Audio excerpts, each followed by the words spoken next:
What's good, everybody? This is Tico Tren. I'm here with TFM.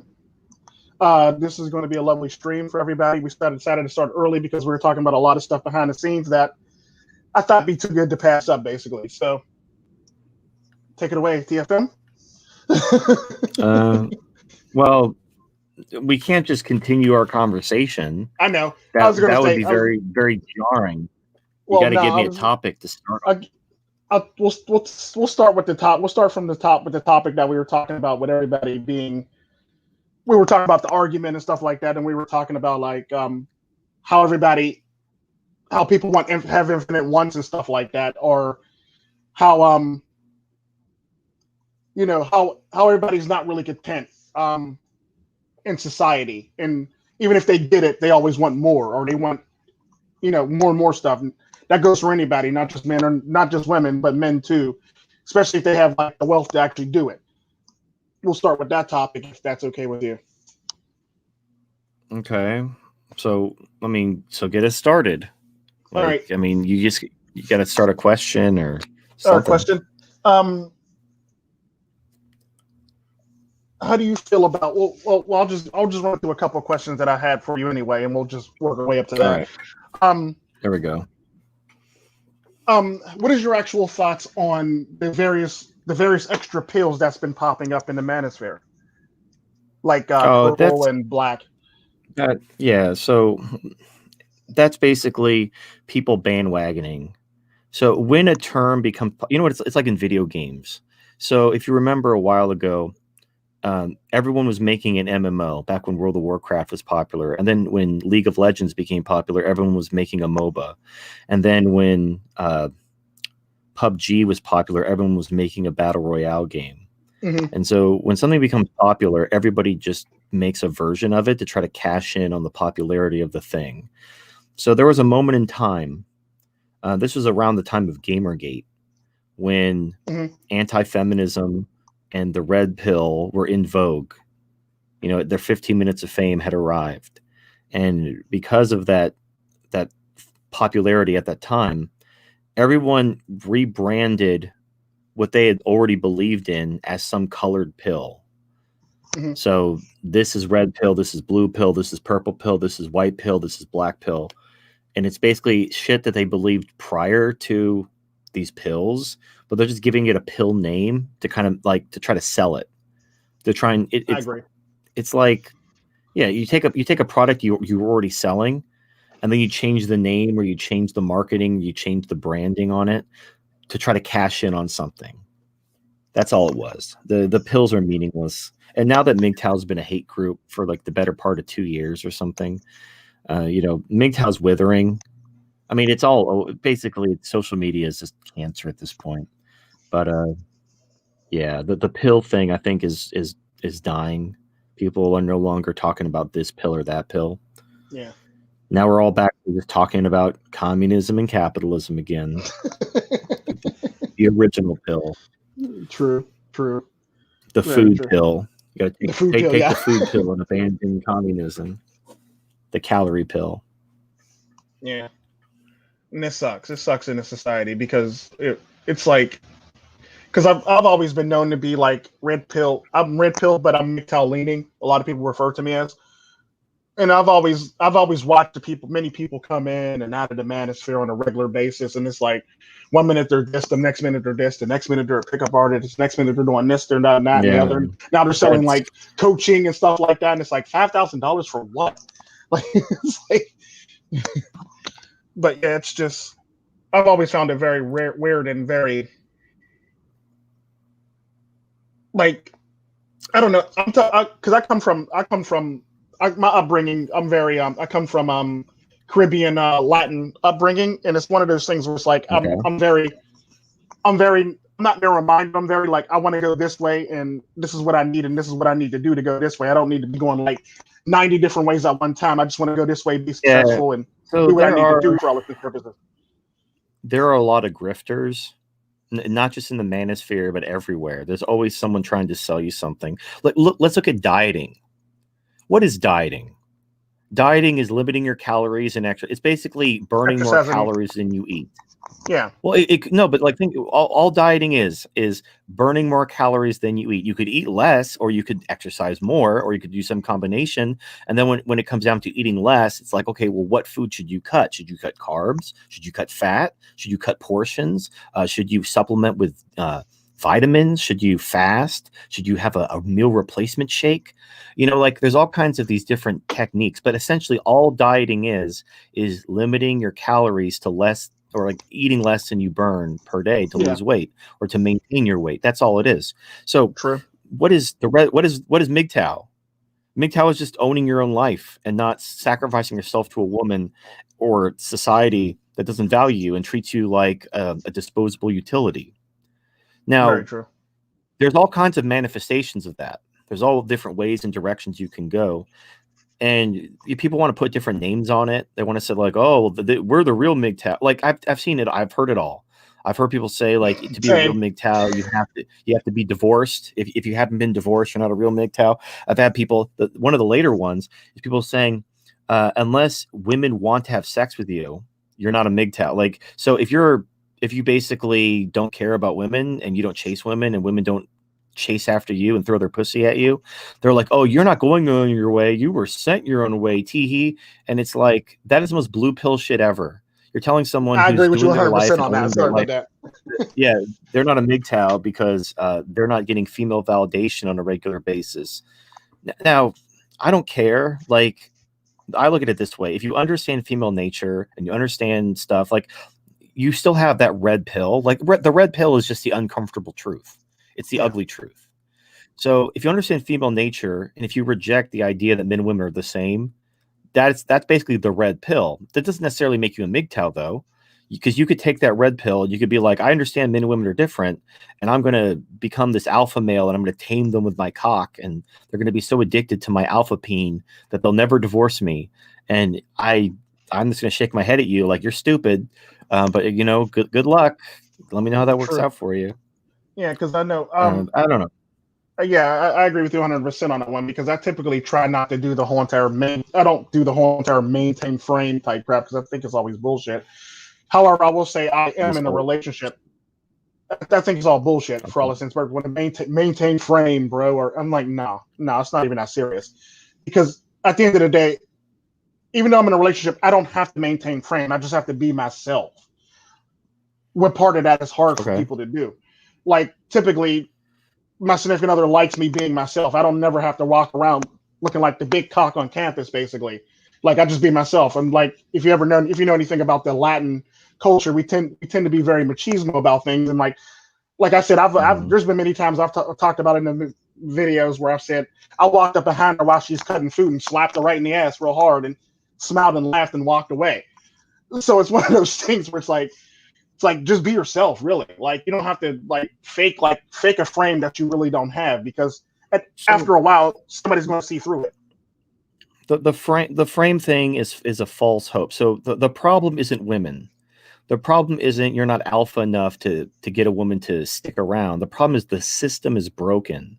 Yeah, it's like, imagine a game where I can't even think of an example. It's such a broken system. There's nothing to compare it to, but it's a system where, I mean, actually, there is a way to compare it to. So let's say me and you wanted to start a business together. Okay. And so you're like, "Hey, TFM, you're a business guy. I'm a business guy. I got this really good idea. I'd like you to come in as my partner, and we'll work together." And I'm like, "Okay, well, tell me the details." Okay, so here's how I see this. You put out all the money, all right, and also do all the work. I'll do some work sometimes if I feel like it. And if we ever decide to dissolve the partnership, I keep all the intellectual property, and you have to pay my salary for the rest of my life. Luckily, I wouldn't say no shit like that. But okay, I would look at you. I would look at you, and I'd be like, "No, that's the most retarded shit ever." Like, did you even hear what came out of your mouth just now? You want me to put up all the money, do all the work? You work when you feel like it, and then you keep the intellectual property, and then I have to pay your salary after we've dissolved the partnership forever? Like, that's retarded. No, I'm not doing it now. And then I would actually expect you to look at me and go, right. Go ahead. I would expect you to look at me and go, when I'm like, what? Well, and then when I'm like, well, I'm not starting a business with you, and you're like, what? You don't trust me? You hate me? Like, no, it has nothing to do with trust or hate. These arrangements you're proposing, where I put up all the money, do all the work, you do nothing unless you feel like it, and then you keep the property, and then I have to pay your salary for life. That is retarded. That is insane. Even if like I trusted you, like I mean, we moved to war together and you die for me type of trust, right? It doesn't matter. That system is broken. So unless you can come up with a more equitable contract, I'm not going to start a business with you. It has nothing to do with hate. Now, then some business guru walks into the room. He overhears our argument and he says, "Hey TFM, I got this trick." So I understand that these contracts are really one-sided, and if your business partner backs out, you'll have to pay his salary for life. He keeps the IP, and you lose all your money. But check this out: if you wash with this soap, you'll maintain frame, and any business contracts you enter into, these guys are going to be hypnotized by your manly alpha male cologne, and they're going to be like, "I will never back out of this contract, even if it benefits me." Like that's PUA shit. PUAs basically are selling false hope to compensate, because like they know the system is broken, and instead of trying to say, "Hey man, the system is broken, we gotta bounce, we gotta go somewhere where the laws aren't shit, or just walk away from women, get a waifu or something," they can't admit that. So they're like, "Oh no, you could still fuck around with women, just bathe in this soap, wear this cologne, go to my seminar, buy my book." And what this is when the British had colonies in Africa. I think it was the Zulu, but I'm not 100%. It might be a different tribe in Africa. They were charging the machine gun nests and getting mowed down by the hundreds. And the British captured some of these tribals. Like, what are you doing? Like, why are you charging our gun nests? We're killing you by the score. And they're like, "Oh, no, because the witch doctor put paint on us that makes us bulletproof." And they were like, "Well, did you see all the people around you getting cut down? And it wasn't working? Did you ever question the paint?" And they're like, "Well, no, this because they didn't have faith, but I did. So when I saw everyone around me getting cut apart by machine gun fire, I never questioned it because they just didn't have enough faith, but not me. I'm going to be fine." And that's exactly what you see when it comes to these bullshit artists spreading lies and false hope, saying that even though the system is broken, I'm going to teach you this trick that's going to allow you to be bulletproof. And you could charge the gun nest and the bullets won't touch you because I got this war paint I'm going to put on you. Now, it's not just the PUAs. The PUAs try to tell you if you maintain frame, that's their magic secret, maintain frame. And then even though the system is totally broken, your wife or girlfriend will never use all the tools she has and women use every day to fuck you in the ass. Now, the other alternate is what the trad cucks do. These traditional conservatives, they say, "Oh, if you just marry a virgin and she's from a good Christian background, then she's not a feminist." It's the same bullshit. It's all false hope. It's all just if you do this, you don't like. The problem is the system. The problem is there's machine guns on that hill. That's the problem. Don't ask me to charge a fucking hill with machine guns pointed at me and tell me the war paint's going to protect me. Either give me a shield or do an airdrop and take out the gun nest. Like that's what a smart, not retarded person would call for. So right now in the West, the system is totally broken. And now if getting married and having a family and that validation from society and from women is the end all be all of your life, good luck. I mean, and the thing is, there are good women out there. I'm not saying they're all like gold digging thoughts who will fuck you over. It's just that it's impossible to tell one from the other. Impossible. Not only do people change over time, but women are really good liars and manipulators. True story. So, very true. And it doesn't matter. You could marry a virgin, you can marry a Christian. It doesn't matter. I've known way too many people who married virgin Christians and got divorce raped. So there's no way to protect yourself. You're betting your future, your life, your freedom, that your wife isn't going to have a change of heart at any point in her entire life when she has all the incentive to do so. It's a stupid deal.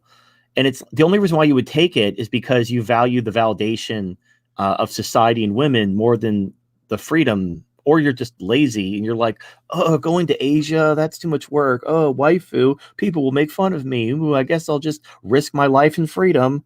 And it's like, okay, good luck. I That's honestly, stupid. Yeah, no. well, but look, if I it's, mean, it's like the risk of your life and freedom I can't, for. Yeah.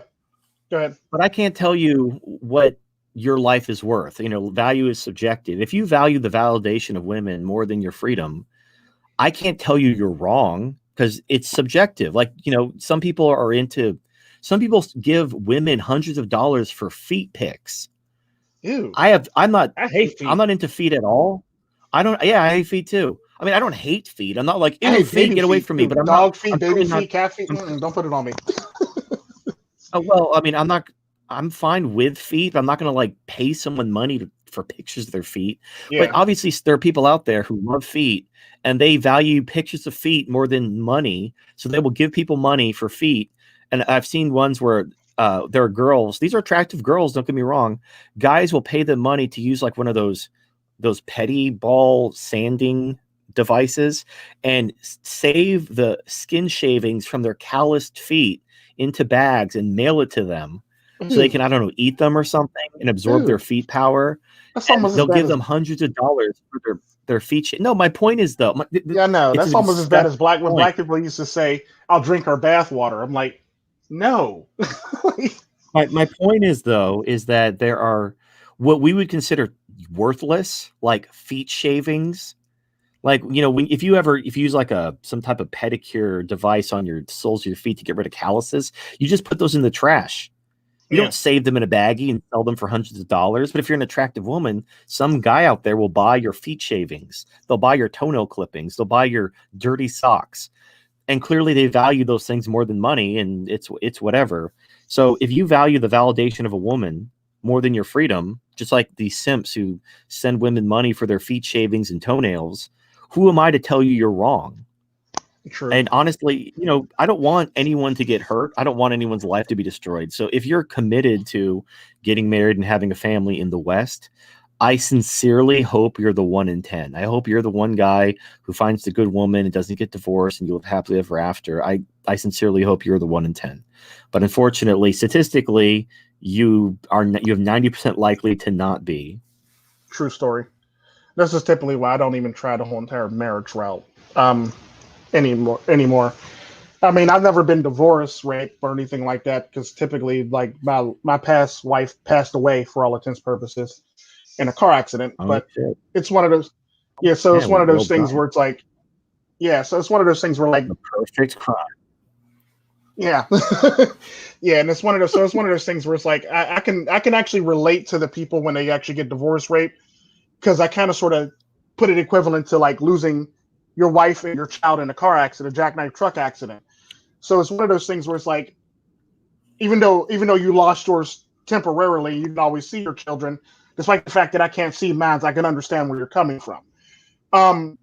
It's typically always look at it, but it's one of those things where it's a very hard pill to swallow at the end of the day, and it's like you got to take it one day at a time, and it's one of those things where it's like even if you lose custody of your children, there are ways and routes that you can go about getting it back, and or lessening your child support in doing so if you're willing to actually put in the work to do so.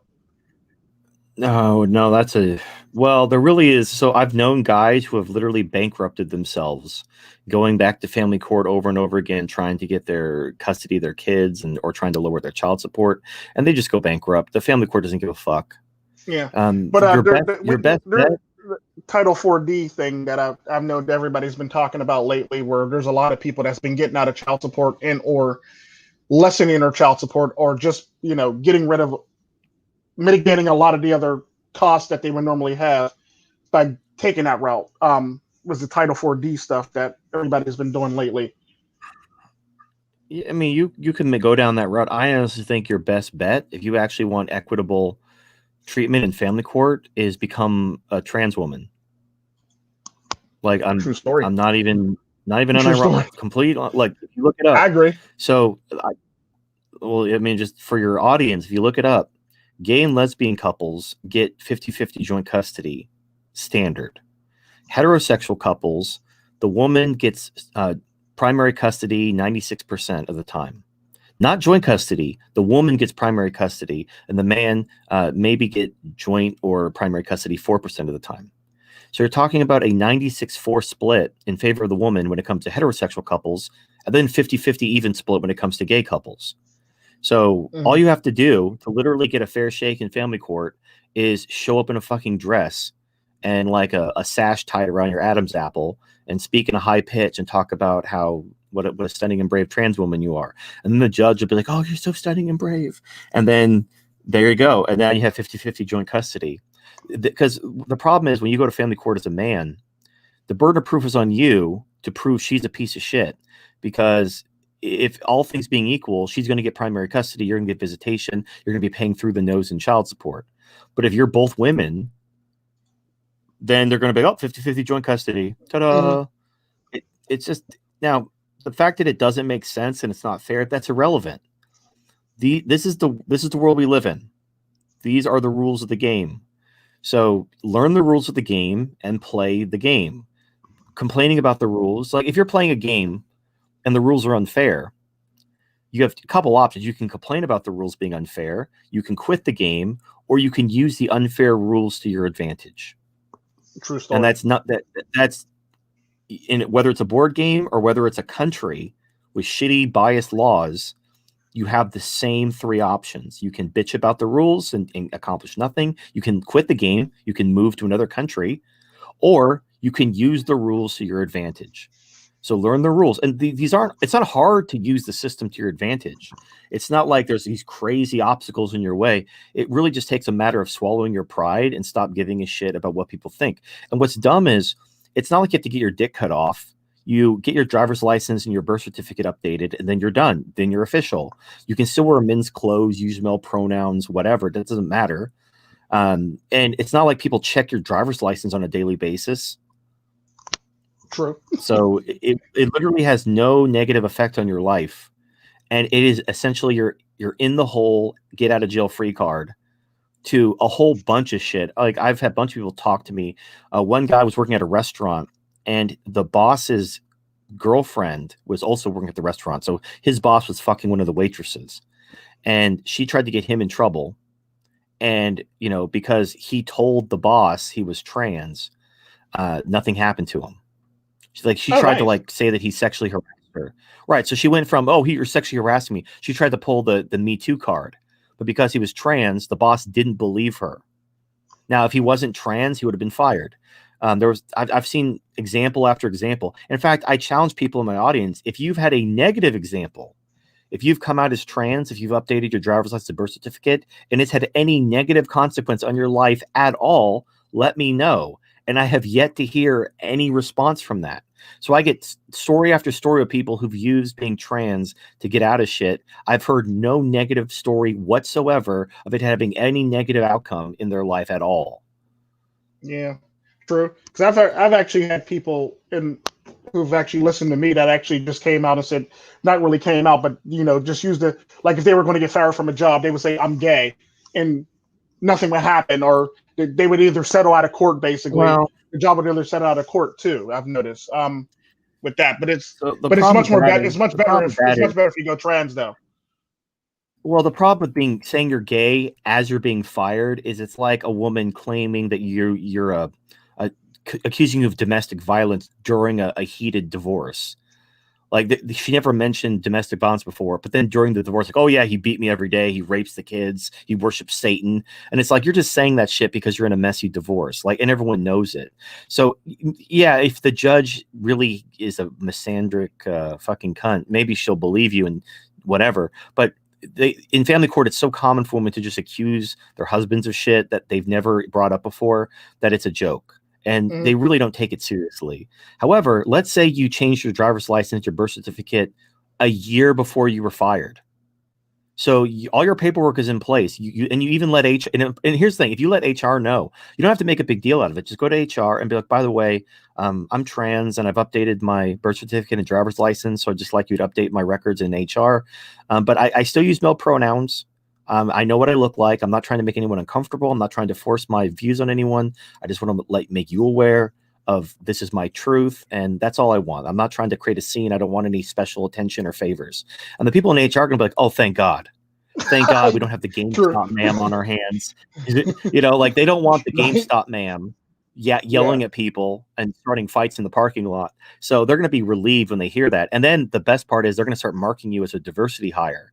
So they get to mark the LGBT box. And so they're going to get bonus points for that. So they're going to love you. So even when layoffs do happen, you're going to be passed over. In fact, I've heard stories of people. Now, I can't verify this. This is like secondhand stories of people telling me this happened.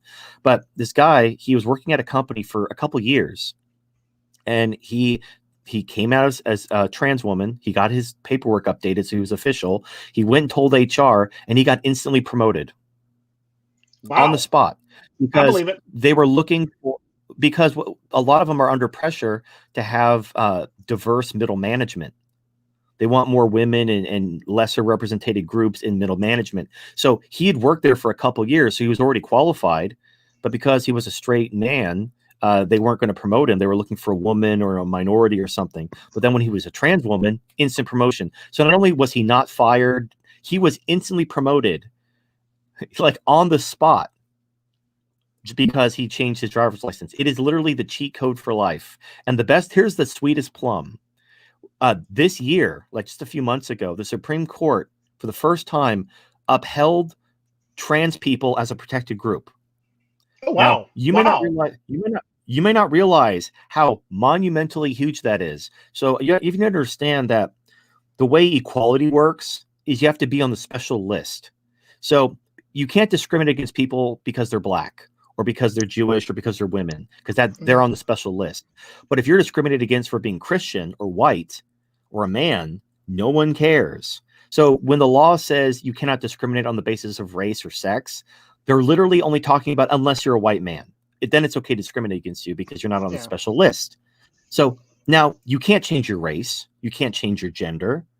You can't change the genitalia between your legs. So if you're happen to be born a white man, you're kind of fucked because you can't just like go and get your race changed. So now all these laws are against you and you can't use them to your advantage. But trans stuff is 100% under your control. You can't become a woman. You can't become black. You can become a trans woman. And now that trans people are part of the special list, everyone can now be on the special list. If you're not on the special list, it's because of your pride. And you're basically just making life harder on yourself. Just think of this as like a cheat code for life. And there's no downside to it at all. And if there is, again, I challenge anyone who's had a bad experience where being a trans woman has negatively affected their life in any way, let me know. DM me on Discord, email me, come on the show, talk about it. I've had no takers.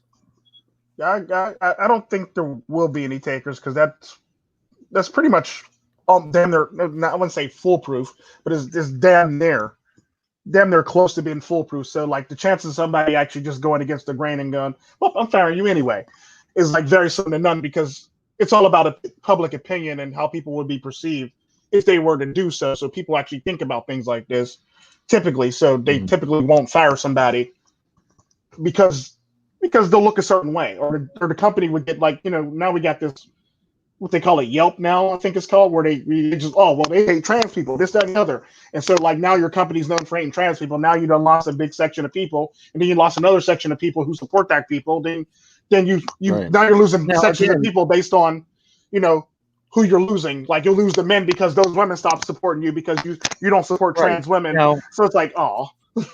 No, here's the thing. I didn't create this system of grievance mongering and cancel culture. I had nothing to do with that. I don't even want to live in a world like that. I would love it if all that shit went away. But for right now, this is the world we live in. So you can learn the rules of the game and use them to your advantage, or you can just complain about it as you lose. Or you could quit the game and go live in another country. Those are your options. True. So it's like, I'm just letting you know, you don't have to use it. Like some people like to play, like you ever see those people who play Dark Souls and like with like they use the starting gear. They have like a wooden sword in their underwear with no armor, and they beat the whole game without getting hit once because they're just like they want to prove how badass they are. They play on the highest difficulty. That's fine. If that's you, that's fine. Go ahead and you play Dark Souls on the hardest difficulty with no armor with a stick. But other people who are like, you know what? I'm tired of getting fired. I'm tired of financial insecurity. I'm tired of a Me Too accusation waiting for me behind every corner. True. You have options. The question is, are you willing to take those options, or will you put aside your pride long enough to be able to take those options so you can actually better yourself? That's all it really is. It's like that is it. That's all it is. The only thing stopping you is your pride. It would be like, I don't even know. Imagine you're playing a video game, and the best armor in the game is like a neon pink tutu. You know, like it's like a gag. Yeah, I know. They made the best armor in the game a pink tutu, and if you put on this pink tutu, you're basically invincible. Now, you don't have to put on the pink tutu. You can play the game, make it harder for yourself, or you could put on the pink tutu and then have turn God mode on. Essentially, the choice is yours. But you know, when you see guys killing themselves, when you see guys having their lives completely ruined through false accusations, divorce, so many things, and you have this pink tutu that activates God mode, and you're like, take the tutu. And you're like, no, I can't right? do that. And it's like, bro, your life is going to be destroyed, and you're going to kill yourself. Put on the tutu. Like, why? Your pride isn't worth your life. Sure enough, ain't. Shoot, especially if you got God mode. Especially if you get God mode at any given time, shoot, it's definitely not worth it. It's definitely not worth it. You can change stuff around for the better if you want to. You can manipulate free will if you want to. You can pretty much do anything you want to with God in God mode. Well, I'm talking like God mode, like in a video game. Where God mode in a video game, yeah. Not like you have omnipotence or anything. I know what you mean, though. That's what I was talking about. Like, you can pretty much manipulate your surroundings at that point. Like, because I played Dark Souls on easy, and it's not even easy. When I first started playing, I used to get killed all the daggone time. It's like, oh, come on. Then you eventually learn more technique, and you learn what works, what doesn't work, what weapon's good with this, what you should not try to get yourself into, what you should try to get yourself into. You learn very quickly in that game because everything can kill you, literally. Right. Yeah, but next question would be you pretty much ran into the next question with that whole entire topic, so that one is out the window.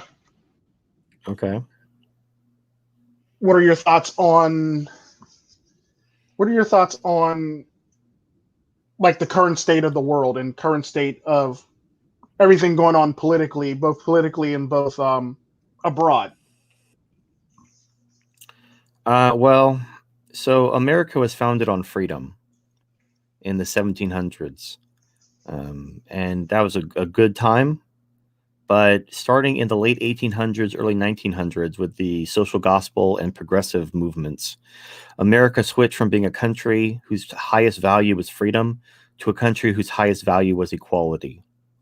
And progressivism has enshrined itself as the unofficial official religion of all of Western civilization. The way that Christianity took over the Roman Empire and spread throughout Europe and the Western world, progressivism is the new religion that has infected and spread throughout the entire Western world.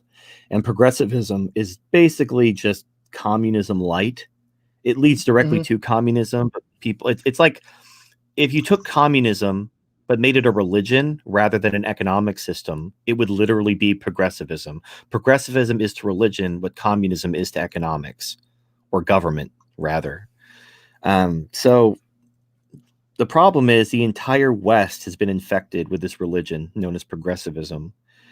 And the average person believes it. The average person believes in equality. They believe that equality is the highest value of their country, that it's a good thing. And if you denounce equality, then you're evil. You're a bad person. You shouldn't be listened to. You're a menace.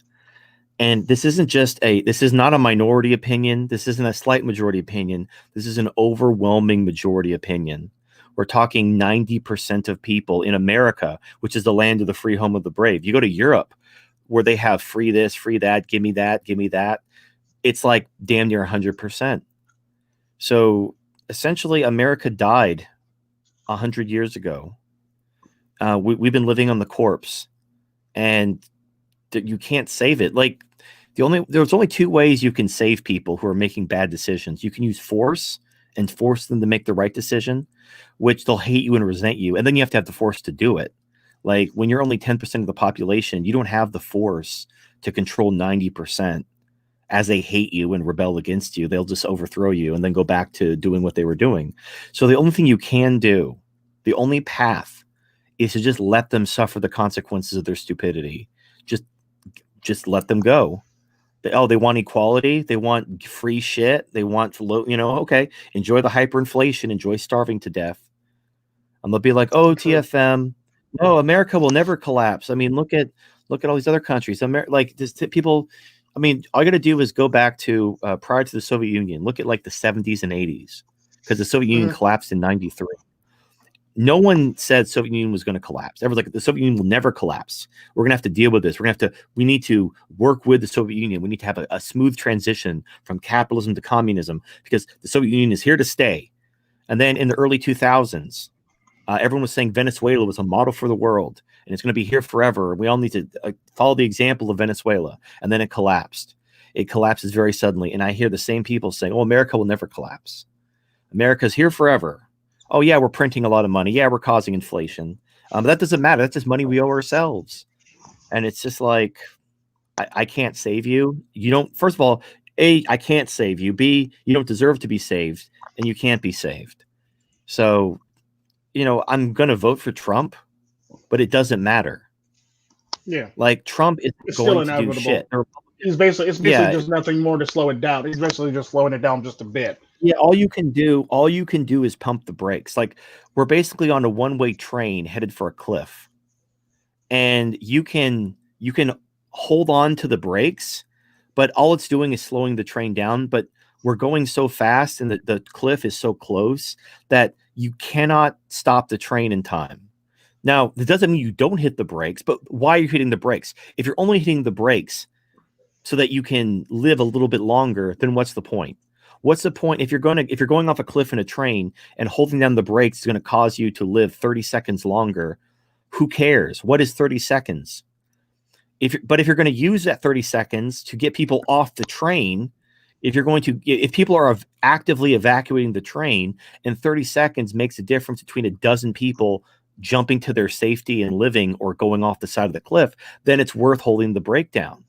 So it doesn't mean you don't hit the brakes, but it's like, but what are you doing? So I vote for Trump, vote for the right, pump those brakes. But you're buying yourself time, but you need to use that time. If all you're going to do is go back to sleep, like hitting the snooze button. Oh no, communism! Hit the snooze button. Oh, thank God, we stopped communism. And then you go back to bed, and then you wake up 10 minutes later. Oh no, communism's back. Okay, snooze. Okay, we stopped it. It's like, why don't you either fix the problem, which you realistically can't do? So what do you do? What are you going to do? What are you going to do when the snooze button doesn't work anymore and the communists are at your doorstep? What are you going to do? And and right now, like, I know I'm blunt and people say I'm nihilistic and black-pilled.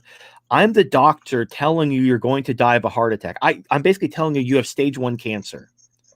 You have stage 1 cancer. If you do nothing, if you ignore this, you're going to die. If you take drastic action, we can save your life. But you can't just say, oh, doc, stage 1 cancer, you're an incel. Who hurt you? Why do you hate cancer? Right. Like, right. It's like, look, dipshit, if you take actions today, you can actually get by fairly unscathed. Like, if you catch cancer early enough, you might be able to take care of it with an outpatient procedure. Now, if you catch it at stage 2, you're going to have to do very painful rounds of chemo and radiation. Your hair is going to fall out. You're going to look like shit for months, but you might live. It's going to be painful. It's going to be touch and go, but you have a pretty good chance of living. You're going to be tired. You're going to be very fatigued. Oh, yeah. Right. At stage 3, you may not feel the symptoms yet. You may not be throwing blood up, but you basically can't be saved. Once you have stage 3 cancer, you're basically right before the phase where you're going to be in a hospital. So you're like, oh, I feel great. What are you talking about, doc? Like, look, you have this cancer. It's stage 3. It's too spread. We can't save you. So enjoy the time you have. You're in about 6 months, you're going to be bedridden, throwing blood up, and you're going to be on morphine waiting to die. So, if you have anything on your bucket list, cross it off now. Now, even then, that's still useful. Knowing you only have 6 months to live at least gives you 6 months to enjoy your life before you're throwing up blood in a hospital bed. Now imagine you have stage 4 cancer. You're basically in the hospital dying, and you're like, okay, doc, I'm ready for that chemo now. And like, I can't save you. You waited too long. You ignored my advice, and now you're dying in a hospital bed. The cancer it's completely overwhelmed you. There's nothing left to save. All your tissue is infected with cancer. You're going to die. All I can do is give you a painkiller so you can be high and, I don't know, enjoy your last few days before you die. That's all you can do. And so the average person will not be ready to make a change until they already have stage 4 cancer. Yeah. Only when they're throwing blood up in a hospital bed will they're like, okay, now I'm ready to change. It's too late. You're fucked. Yeah. But at stage 1, we can fix this today. No war, no death. We can literally solve all our problems today with a minimum of pain. And no one's interested. They're like, oh, fuck you. That's extreme. Then when stage 2, so stage 1 is like, we have inflation. People are warning about the welfare dependence, the crime, the poverty, the unsustainability of the welfare state, the demographic problems, like people aren't having enough kids. We're increasingly relying on immigration. We're increasingly becoming multicultural. These are problems. Mm-hmm. Now, that's stage 1 cancer. Stage 2 cancer is when you have Muslim terrorists raping kids and running people over with trucks and stabbing them to death in the street. And then the government knows they can't get rid of them. So they start like shutting down people talking about it under hate speech laws. They start banning knives. The UK is at stage 2 cancer. Mm-hmm. Stage 3 cancer is South Africa. I agree. South Africa is stage 3 cancer. Stage 4 cancer is basically the Warsaw Ghetto in Nazi Germany. When you've already been herded into the ghetto, and you're dead. You're disarmed. You're enslaved. You're basically just waiting for your cattle car to take you to the ovens. And at that stage, you're like, okay, I'm ready to fight now, TFM. I'm like, bro, you're fucked. Make peace with your God because you're dead. You waited way too long to get your head out of your ass, and now you're fucked. So, that's unfortunately, human nature is such that people are often short-sighted and they choose the path of least resistance. So right now at stage 1 cancer, we could solve this problem fairly easily, but we have to take women's rights away and taper the welfare state off. And we're not feeling any pain right now. The inflation isn't really hurting us yet.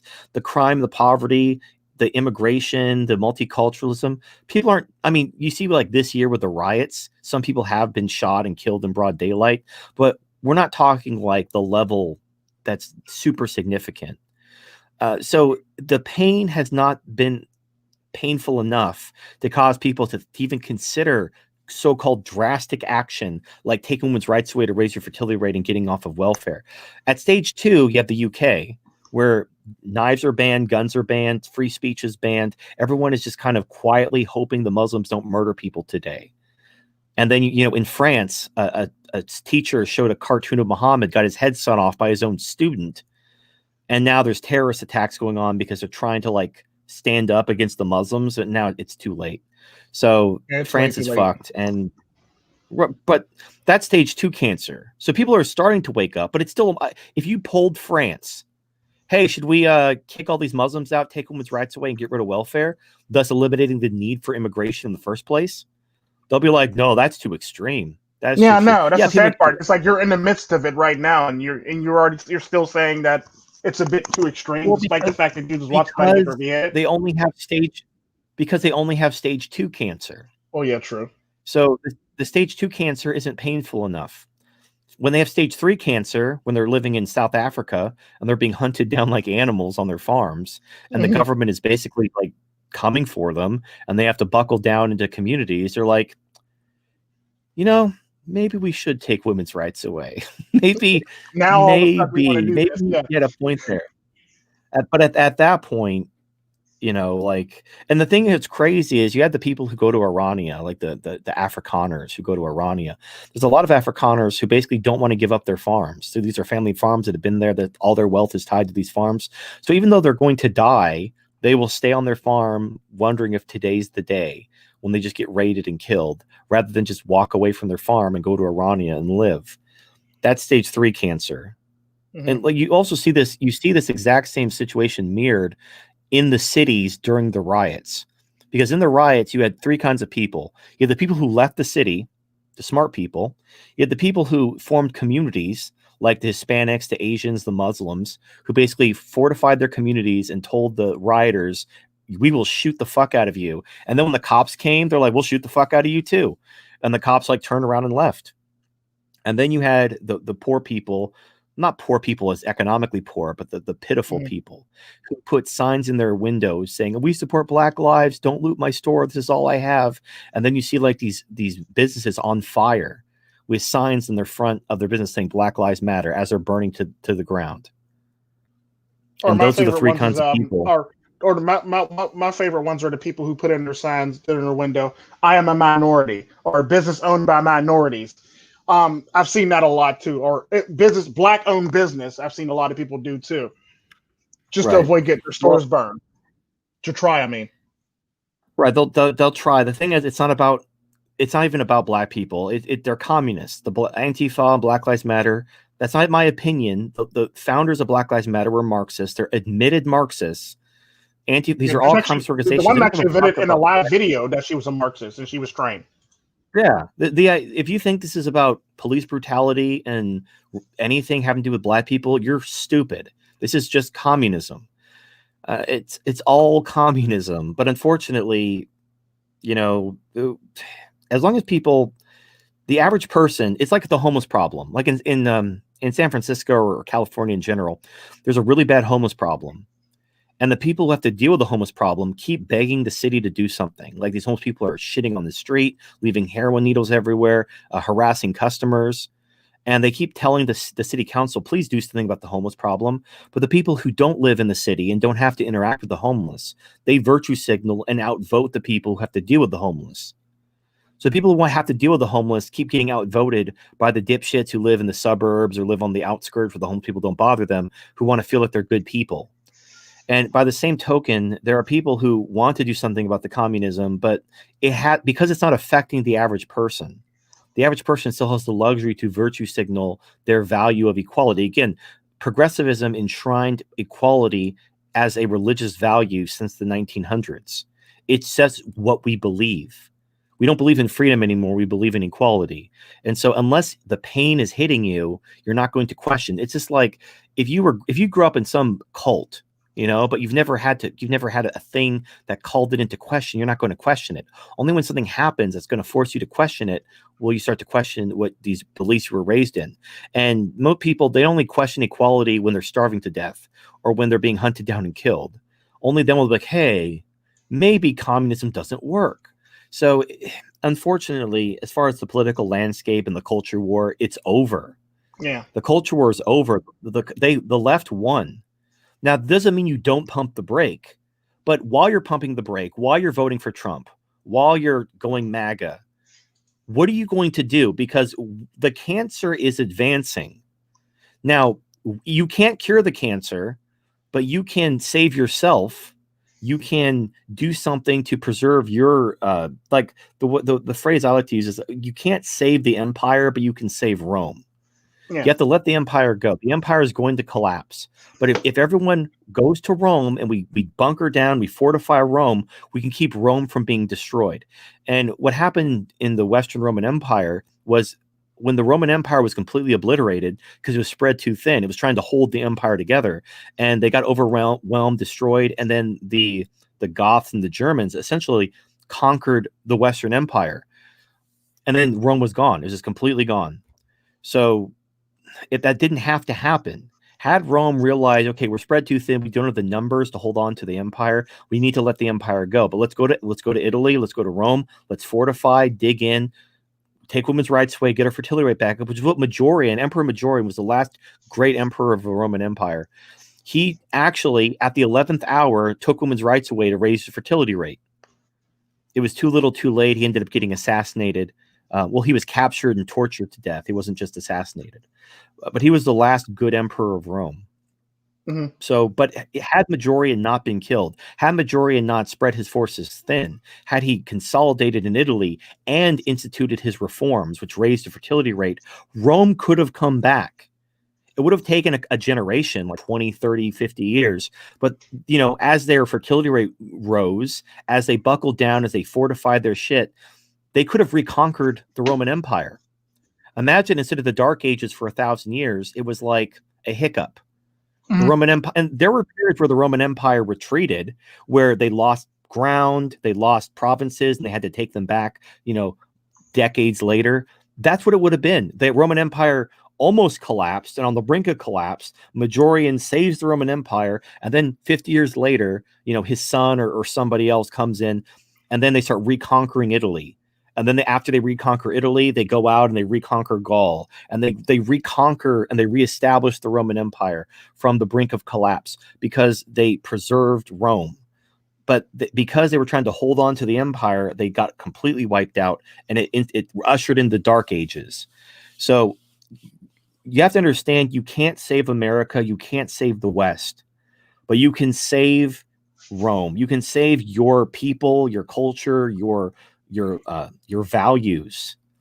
And from there, you know, like there's that, it's kind of cliche because it's from a Disney movie, but, you know, Thor Ragnarok, where, you know, Asgard was taken over, and Odin's like, you know, Asgard isn't a place, it's its people. This could be Asgard. He's like looking around wherever he is.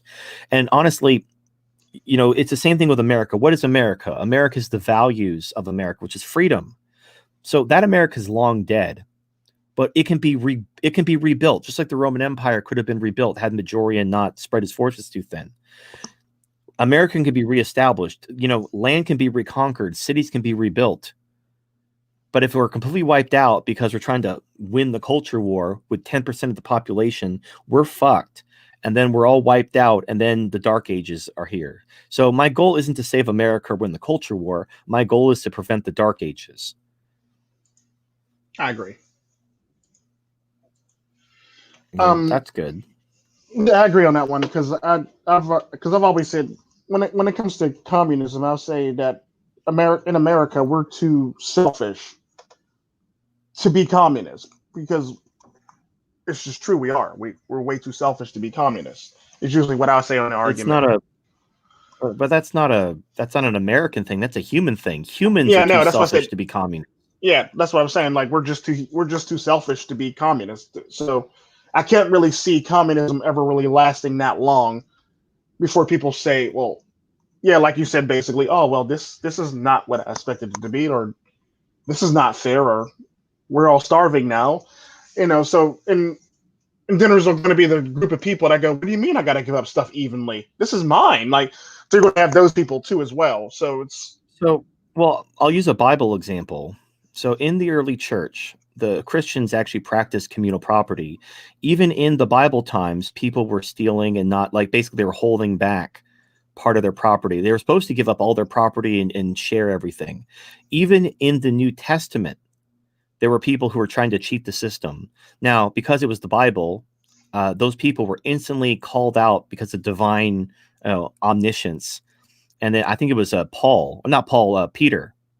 The Apostle Peter called them out and said, you're cheating the church, and you're basically saying that you're giving up everything while keeping stuff for yourself. And then he struck them dead with the divine power of Jesus. Mm-hmm. Now, that's fine if you have omniscience and divine power.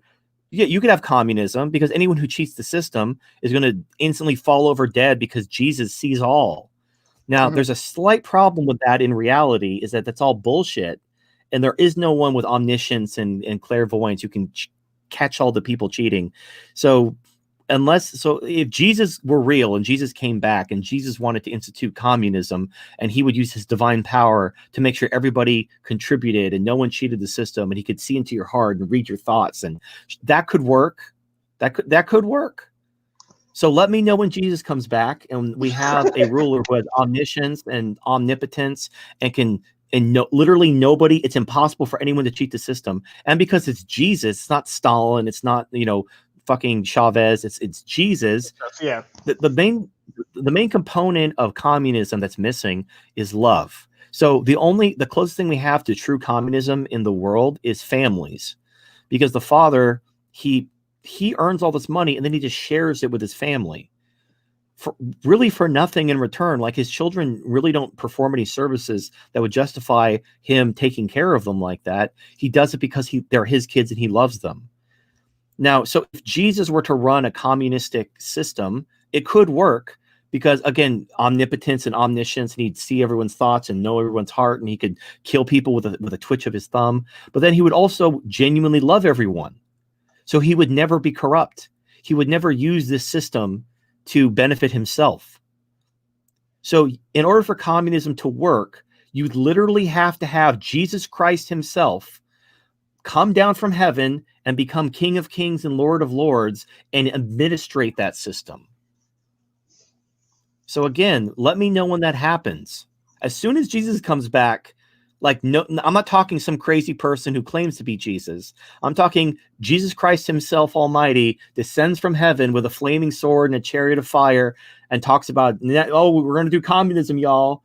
And then everyone's like, oh, okay, yeah, I guess we're doing communism now. I'm sorry. To be honest with you, I think even if he came back himself and he said we're going communism, I think I'd probably raise my hand and be like, with all due respect, sir. Like, just with all due respect, sir. Question. I don't want. Well, but See, also, in the Bible, yeah. it says he'll kill everyone who doesn't believe in him. So, like, you won't be there anyway. Oh yeah. Well, I believe in him, but it's one of those things where it's like communism, though. Like, it's well, look, communism is built on Christian values of equality and brotherhood. It's just that when you try to take something that's a fundamentally, I never thought of it that way. I forgot all about that. Yeah, you're right. Well, but so here's the thing, there are like monasteries and communes, like they literally call a commune like a what are they called? What the women do, the nuns. So there were convents, yeah. So there were religious orders that basically practiced communism. They took vows of poverty, vows of chastity. They shared everything, but you had to want to do it. There was no force. Imagine everybody forcing people to be nuns and priests, like forcing everyone, saying you must be a nun or a priest. It would be, no one would do that. So as long as it's voluntary, and again, I have no problem with communists as long as they mind their business. If you want to live in a communal society and you want to share everything and you want to take vows of poverty and you want to live and have people tell you what to do every day, that's fine. If that's the lifestyle you want, I want you to do that. Just don't hurt anyone, don't abuse children, and don't cost anyone money. We'll get along famously. Like, I use the example of the Amish. I love the Amish. Everyone loves the Amish. Have you ever met anyone who said fuck the Amish, like just hates Amish people with a passion? Have you ever met anyone? He was racist though. He hates everybody though. Oh, okay. He hates everybody. So I'm talking, I've never met anyone who just hates Amish people, because they're delightful, kind-hearted people. They make delicious food, wonderful furniture, and they mind their business. They're not nobody. I've never met an Amish person try to convert me. They're not trying to convert me to becoming Amish. They have their community and they stick to their own and they don't bother anyone, and everyone loves them. Now compare that to Jehovah's Witnesses, where all they do is they knock on your door and they don't go away. When it's very obvious that, like, we don't want to talk to you, they like overstay their welcome to try to convert you. So everyone hates the Jehovah's Witnesses and everyone loves the Amish, because the Amish don't force their beliefs down your throat, and the Jehovah's Witnesses do. So communism is the same way. If the communists were like the Amish, if they just had their little communes and their little societies and they shared their property and they had equality, everyone would love them. They call them, oh, those delightful hippies who live in the woods and make tie-dye and smell like patchouli. Like that. So, like, that would be great. No one would have a problem with them. They probably wouldn't, like, it'd be whatever. But people would be fine with them. But when they try to use government to force their beliefs down your throat. They essentially convert you to their religion. That's why everyone hates them. And that's why we unironically must throw them from helicopters. I don't want to. I would love for them to just fuck off and leave me alone and go live their dream in the woods, smelling like patchouli. But they insist on forcing their beliefs down my throat and enslaving me to their values and their religion. And so we're unfortunately going to have a problem. Yeah, because I've always said I'm fine if you believe what you believe. I don't care what it is you believe. As long as you have conviction in it and you don't force it upon me, I'm perfectly fine with that. Do you big? Well, it's not about being fine with it. I don't care. Yeah. Like you tell me. Well, I mean, like, I don't mean to say I don't care, but I'm fine. I'm perfectly fine with it. Like that's you. Just don't drag me into it. Just don't, force it upon me. Keep it to yourself. Yep. Pretty much. Yeah.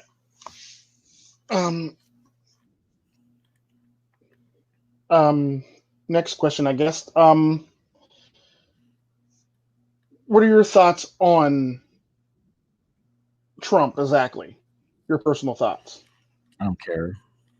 I mean, you're really disappointed. So Trump is the lesser evil. Yeah. But he's not going to solve like this God Emperor. He's going to drain the swamp. No, he's not. He's not draining the swamp. This isn't a moment in time where we start to turn the tide. That you're living in a fantasy land.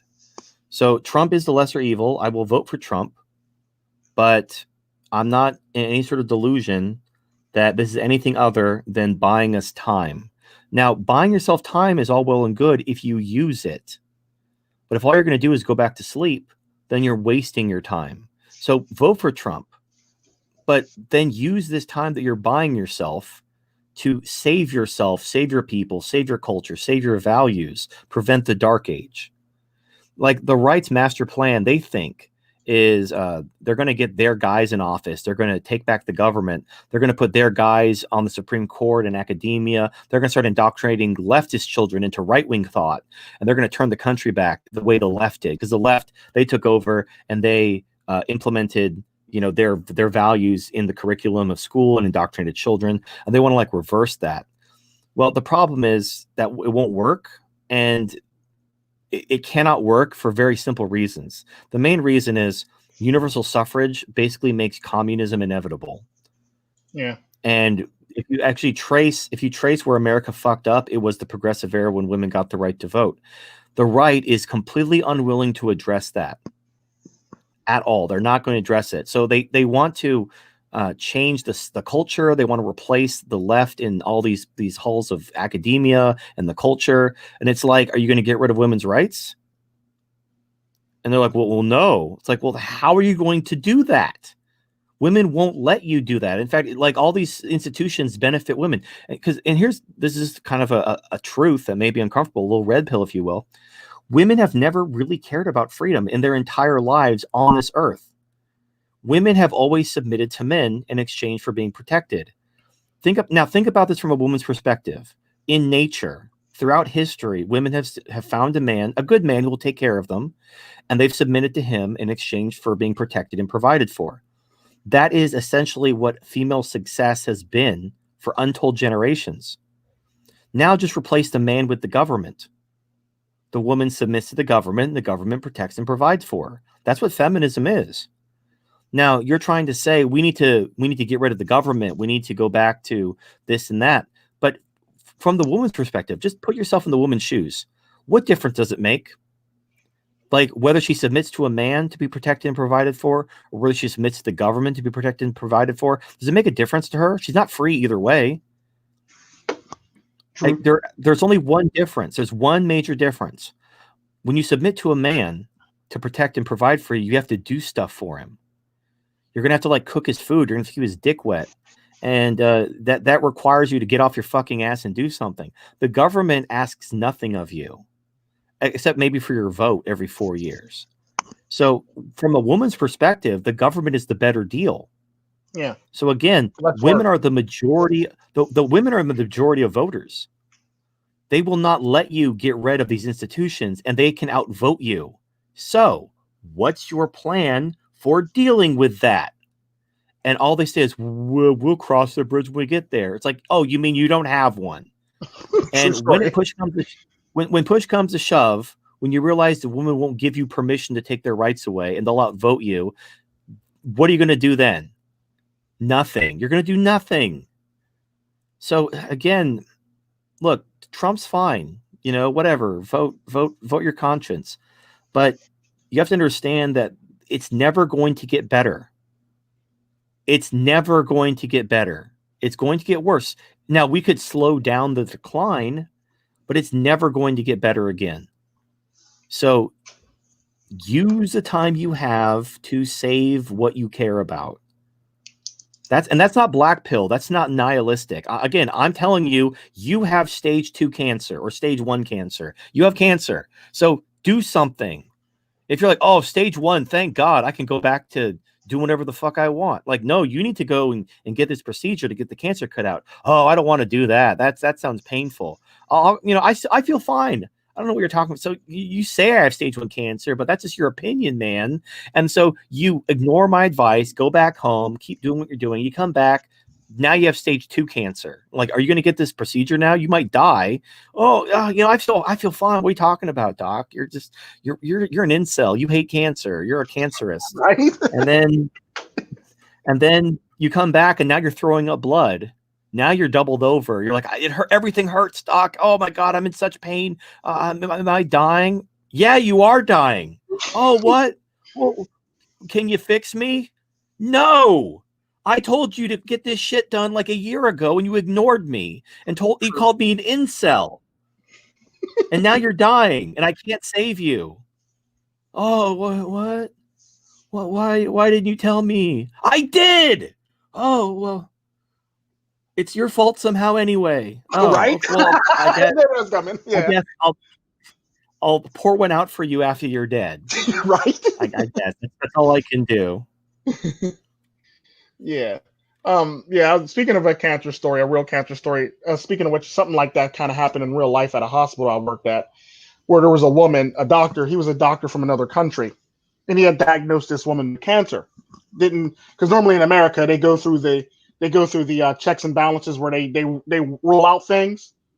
He cut straight to the point, somehow, some way, and figured out it was cancer without ruling out a bunch of other things. So the lady was upset with him because she didn't want to hear the fact that she had cancer. So she sued the doctor, and she basically sued him out of practice and everything, and the hospital pretty much kicked him out. Come to find out, she really does have cancer. So later on down the line, she found out she did have cancer. So as they're going through the lawsuit with this doctor, her cancer was progressing. And it took like about a year and a half, 2 years. Can you hear me? Are you okay? TFM? Yeah, I'm flabbergasted. She literally sued the doctor. Like, I shit you not. She sued the doctor. She sued the doctor for telling her she had cancer. I shit you not, in America. So the court procedure goes on for about like a year and a half, 2 years. Now I'm working at this hospital the whole entire time. By the time it was all said and done, she sued the doctor. The doctor no longer practices with us. She gets back to the hospital. Not only does she have cancer, she has stage 3 cancer now.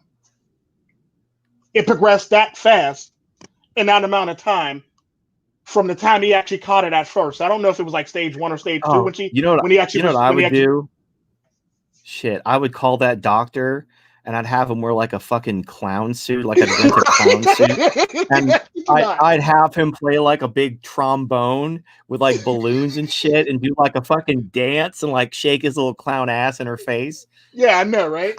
Yeah, so she by the time that procedure was dumb fucking bitch. Literally, yeah. So by the time it was all said and done, she ended up progressing to stage 3 cancer, and now she's upset with her little bit of winnings from court in the malpractice, and like apparently the hospital was on her side. They wrote for her 100%. It was like very sad, and like the doctor didn't work there anymore, and he ended up being right, and she ended up being a lot more worse off, and now she can't enjoy that money that she actually had because she ended up passing away shortly after, which really sucks. I don't mean to laugh, but I found it funny. Like, you're gonna be stupid, you deserve it. I know. No, yeah, fuck her. I feel bad. I feel bad for the doctor. The doctor, yeah. The doctor was legit trying to save her life. Like, oh man, you have cancer. We need to get you help. How dare you, sir? I'm suing you. I'm like, what? Like, what the fuck? Yeah, she literally sued the doctor and everything. What the absolute fuck?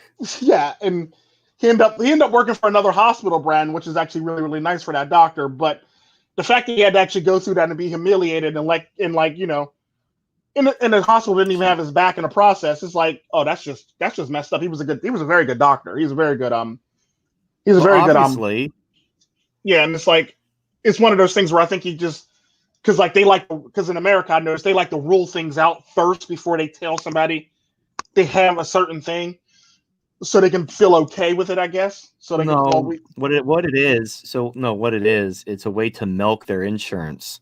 So oh you're pretty sure they have cancer, but you want to basically run a bunch of tests because that you can bill their insurance for that.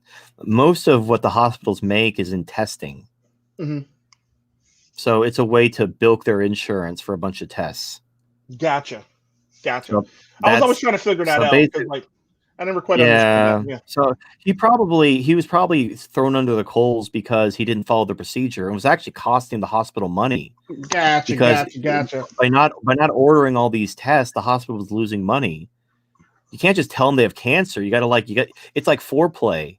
You can't just start fucking them in the pussy. You got to like kiss their ear. You gotta pinch their ass. You gotta rub their clit. You gotta like breathe heavily and whisper sweet nothings in their ear.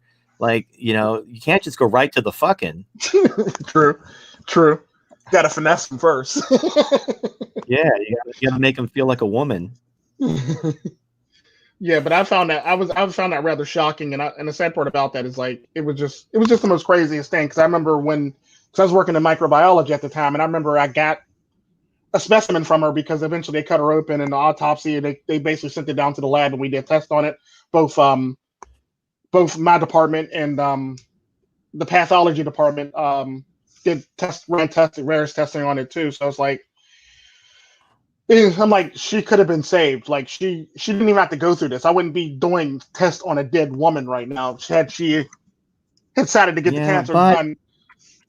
but this is one of those things where it's basically the trash taking itself out. True, I agree with you 100% because this is where So it's This is like Darwinism at its best. she could have been saved, but fuck her, she doesn't deserve to be. Very true. Very true. It's like, and I always found that shocking when I was like, really, dude? I would That blew my still would have been mind. like, That blew my mind because I've never heard nothing like that coming from another country. Like, if your doctor tell you got cancer, you're like, it's like, oh, we're getting this done today, then I guess. In America, apparently, you can question everybody and question anything. I mean, I would love to be, but it'd be great to like invite that doctor to rub her nose in it after she's like in the hospital dying. The Right. doctor she fired Right. is like visiting her and just fucking doing a little dance and like throwing confetti at her and fucking Right. rubbing his ass on her. Right. My bum is on your lips. It's like, who's got two thumbs that is going to die in a week? This guy. Guy, right? I was about to say that. This guy, right? But yeah, tell Satan I said hi. Right? For real. There's a special place in hell for people like you. No, but yeah, it was that one blew my mind. She literally, yeah, that literally I literally had the same reaction you had when I was telling you the story when I found out about it. I'm like, wait, what? They can do that? Like yeah, they can do that. Tico, they can do that. Like, it's crazy. Yeah, I know. But it's just, that just blew my mind when I worked at the hospital. It's like y'all should have been behind a doctor on that one. I'm sorry. Next question. Because I know what in this community and it's in a philosophy and around the community and around the manosphere, we always get this pushback when it comes to us, quote unquote, us hating women or like because we talk about them so much, we hate women. Now I made a video about saying that like I made a video basically saying it's not women's fault for doing what they do. It's basically their base nature. It's the men's fault for allowing them to get this far. No, so here's the thing. Literally every problem in society is the fault of equality, namely gender equality. Like, pick a random problem in society. I'll prove to you it's women's fault. I rap with you 100% on that. But okay, well, okay, race let's talk relations. about let's talk. Okay, let's talk about the race. Let's talk about the race relations. So, I mean, you look at the charts. Black families were actually doing very well. They had higher marriage rates and less unemployment than white people up until the 50s. In the 50s was basically the highest point of black culture and black families. Then in the 60s, you had the Great Society, where single mothers, because part of the Great Society, prior to the Great Society, single mothers didn't get money. Welfare only went to widows and orphans. It went for people who didn't have anyone take care of them. But if you're just a single mom who had kids you couldn't afford, fucking go reconcile with your baby's daddy. That's, like, go work your shit out. But, being home, like, oh, I don't want to. I want to raise my kid alone. Okay, but you can't afford to. And imagine, like, people are like, oh, we need to give women money because they can't raise these kids. Well, how did women for untold millennia deal with the fact that they had kids they couldn't afford to feed? How did that work out? Oh, the father got custody. Oh, isn't that weird? So why don't we just do that? Like, if these women can't afford to raise their kids because they have no money, then they shouldn't have them. So anyway, during the Great Society, we decided to start giving single mothers money. Not only did we start giving them money, we gave them more money for being single mothers than poor families got.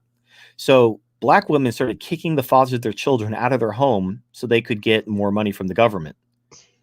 And the black community completely imploded.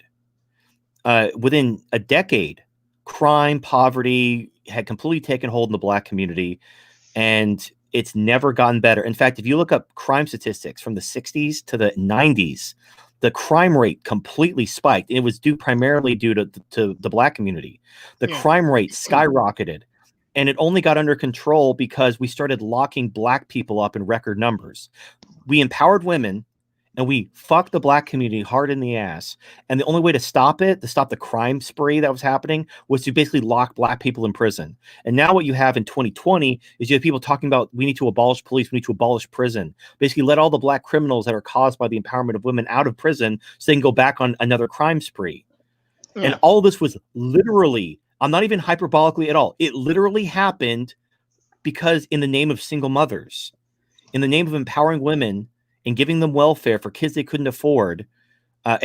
We actually created more single mothers. In the 1950s, the single motherhood rate in the black community was less than 20%, or it might have been like the low 20s, like under 25%. Now, the white single motherhood rate at the same time was under 5%. Like, basically, people got married when they had kids in the 50s. Now, after the explosion of welfare dependence in the 60s, all the numbers started going up. The white single motherhood rate is higher than the black single motherhood rate in the 50s. Now, the black single motherhood rate has gone from low 20s to 80%. Now, in the 50s and 60s, had we not helped single mothers, those 20% could have been absorbed. We could have had charities and churches and families and people. Like, we could have helped those 20%. But now that 80%, basically almost all black children are born out of wedlock to single mothers, there's no hope. That the black community is totally fucked. There's no the cancer is at stage 4. You have people, like, it'd be one thing if there was no body cam footage. Like, hey, maybe the cop was just a racist piece of shit who shot a black man for driving while black. But when we see the body cam footage where the guy pulls a gun or a knife on a cop, and you're still rioting in his name, calling for the abolition of the police and the prisons, you're literally just cheering for your own death. Yeah. Like, what type of society can you what society do you think you're going to have with no police and no prisons and no law enforcement? I'll tell you exactly how the story ends. It doesn't even take a fucking rocket science to figure it out. So every single business in the black community will immediately go bankrupt because they'll get looted and robbed because crime is legal. And because they didn't get paid for anything, even if they're on your side, these might be your guys. They might be totally down for the struggle and kill Whitey and all that, but they don't have any money to buy any more stock because you robbed them and didn't pay for anything. So they will, even if they're your guys, they will immediately go bankrupt. So I'm not just talking about grocery stores. I'm talking every single business in the entire black community will immediately go bankrupt. There will be no food, no jobs, no nothing. And then when they try to leave, people are like, oh, we got to start praying. We got to go raid the suburbs and take their food. The people in the suburbs know you're coming. They're going to have a wall of guns pointed at you. Mm-hmm. And they will kill you on sight. And that's how your story ends. And so black people are going to be stuck in these dying cities with no food, starving to death, while a wall of guns is pointed at them to shoot them if they try to leave. And here's the $1 million question. Who caused that? Was it slavery? Was it systemic racism? Or was it your own goddamn selves? Women. And your fucking unquenchable desire for welfare and victimhood? Women. Yeah, but it ultimately all goes back to the empowerment of women in the Great Society to help single mothers. All these problems come from the empowerment of women. So if you want to talk about solving literally any problem, you have to take women's rights away. You want to fix the welfare state, you got to take women's rights away. Oh, you want to bring back the fertility rate and reestablish nuclear families, you got to take women's rights away. Oh, there's an immigrant crisis, education crisis, poverty. It's all caused by the empowerment of women. Period. Yeah. So people are like, oh, you just talk about women all day because you hate women. No, it's not women, it's equality. Women are fine.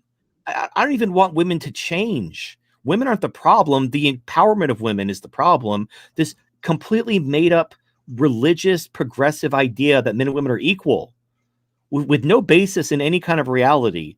Like you ask somebody, are men and women equal? They'll say, of course they are. Prove it. Yeah, no, they're not. I fucking promise you. I promise you, they will not argue anything. They'll simply call you a Nazi. I'll say, oh, you're an incel. I'm like, oh, so that's your argument. So I asked you to prove men and women are equal, and your answer is I'm an incel. Yeah. If I ask, like, well, you hate women, or don't read, or don't say other stupid shit. So like, no, prove it. Like, if this isn't a hard question, like if I said 2 + 1 + 1 = 2, and you said prove it, I would prove 1 + 1 = 2. Like, here's one apple, here's another apple. I put them together. I count 1, 2. 1 + 1 = 2. I have proven. So you say men and women are equal, but based on what? Based on what standard? What evidence? What proof? Prove men and women are equal. You said it was true. Prove it. They know it's false.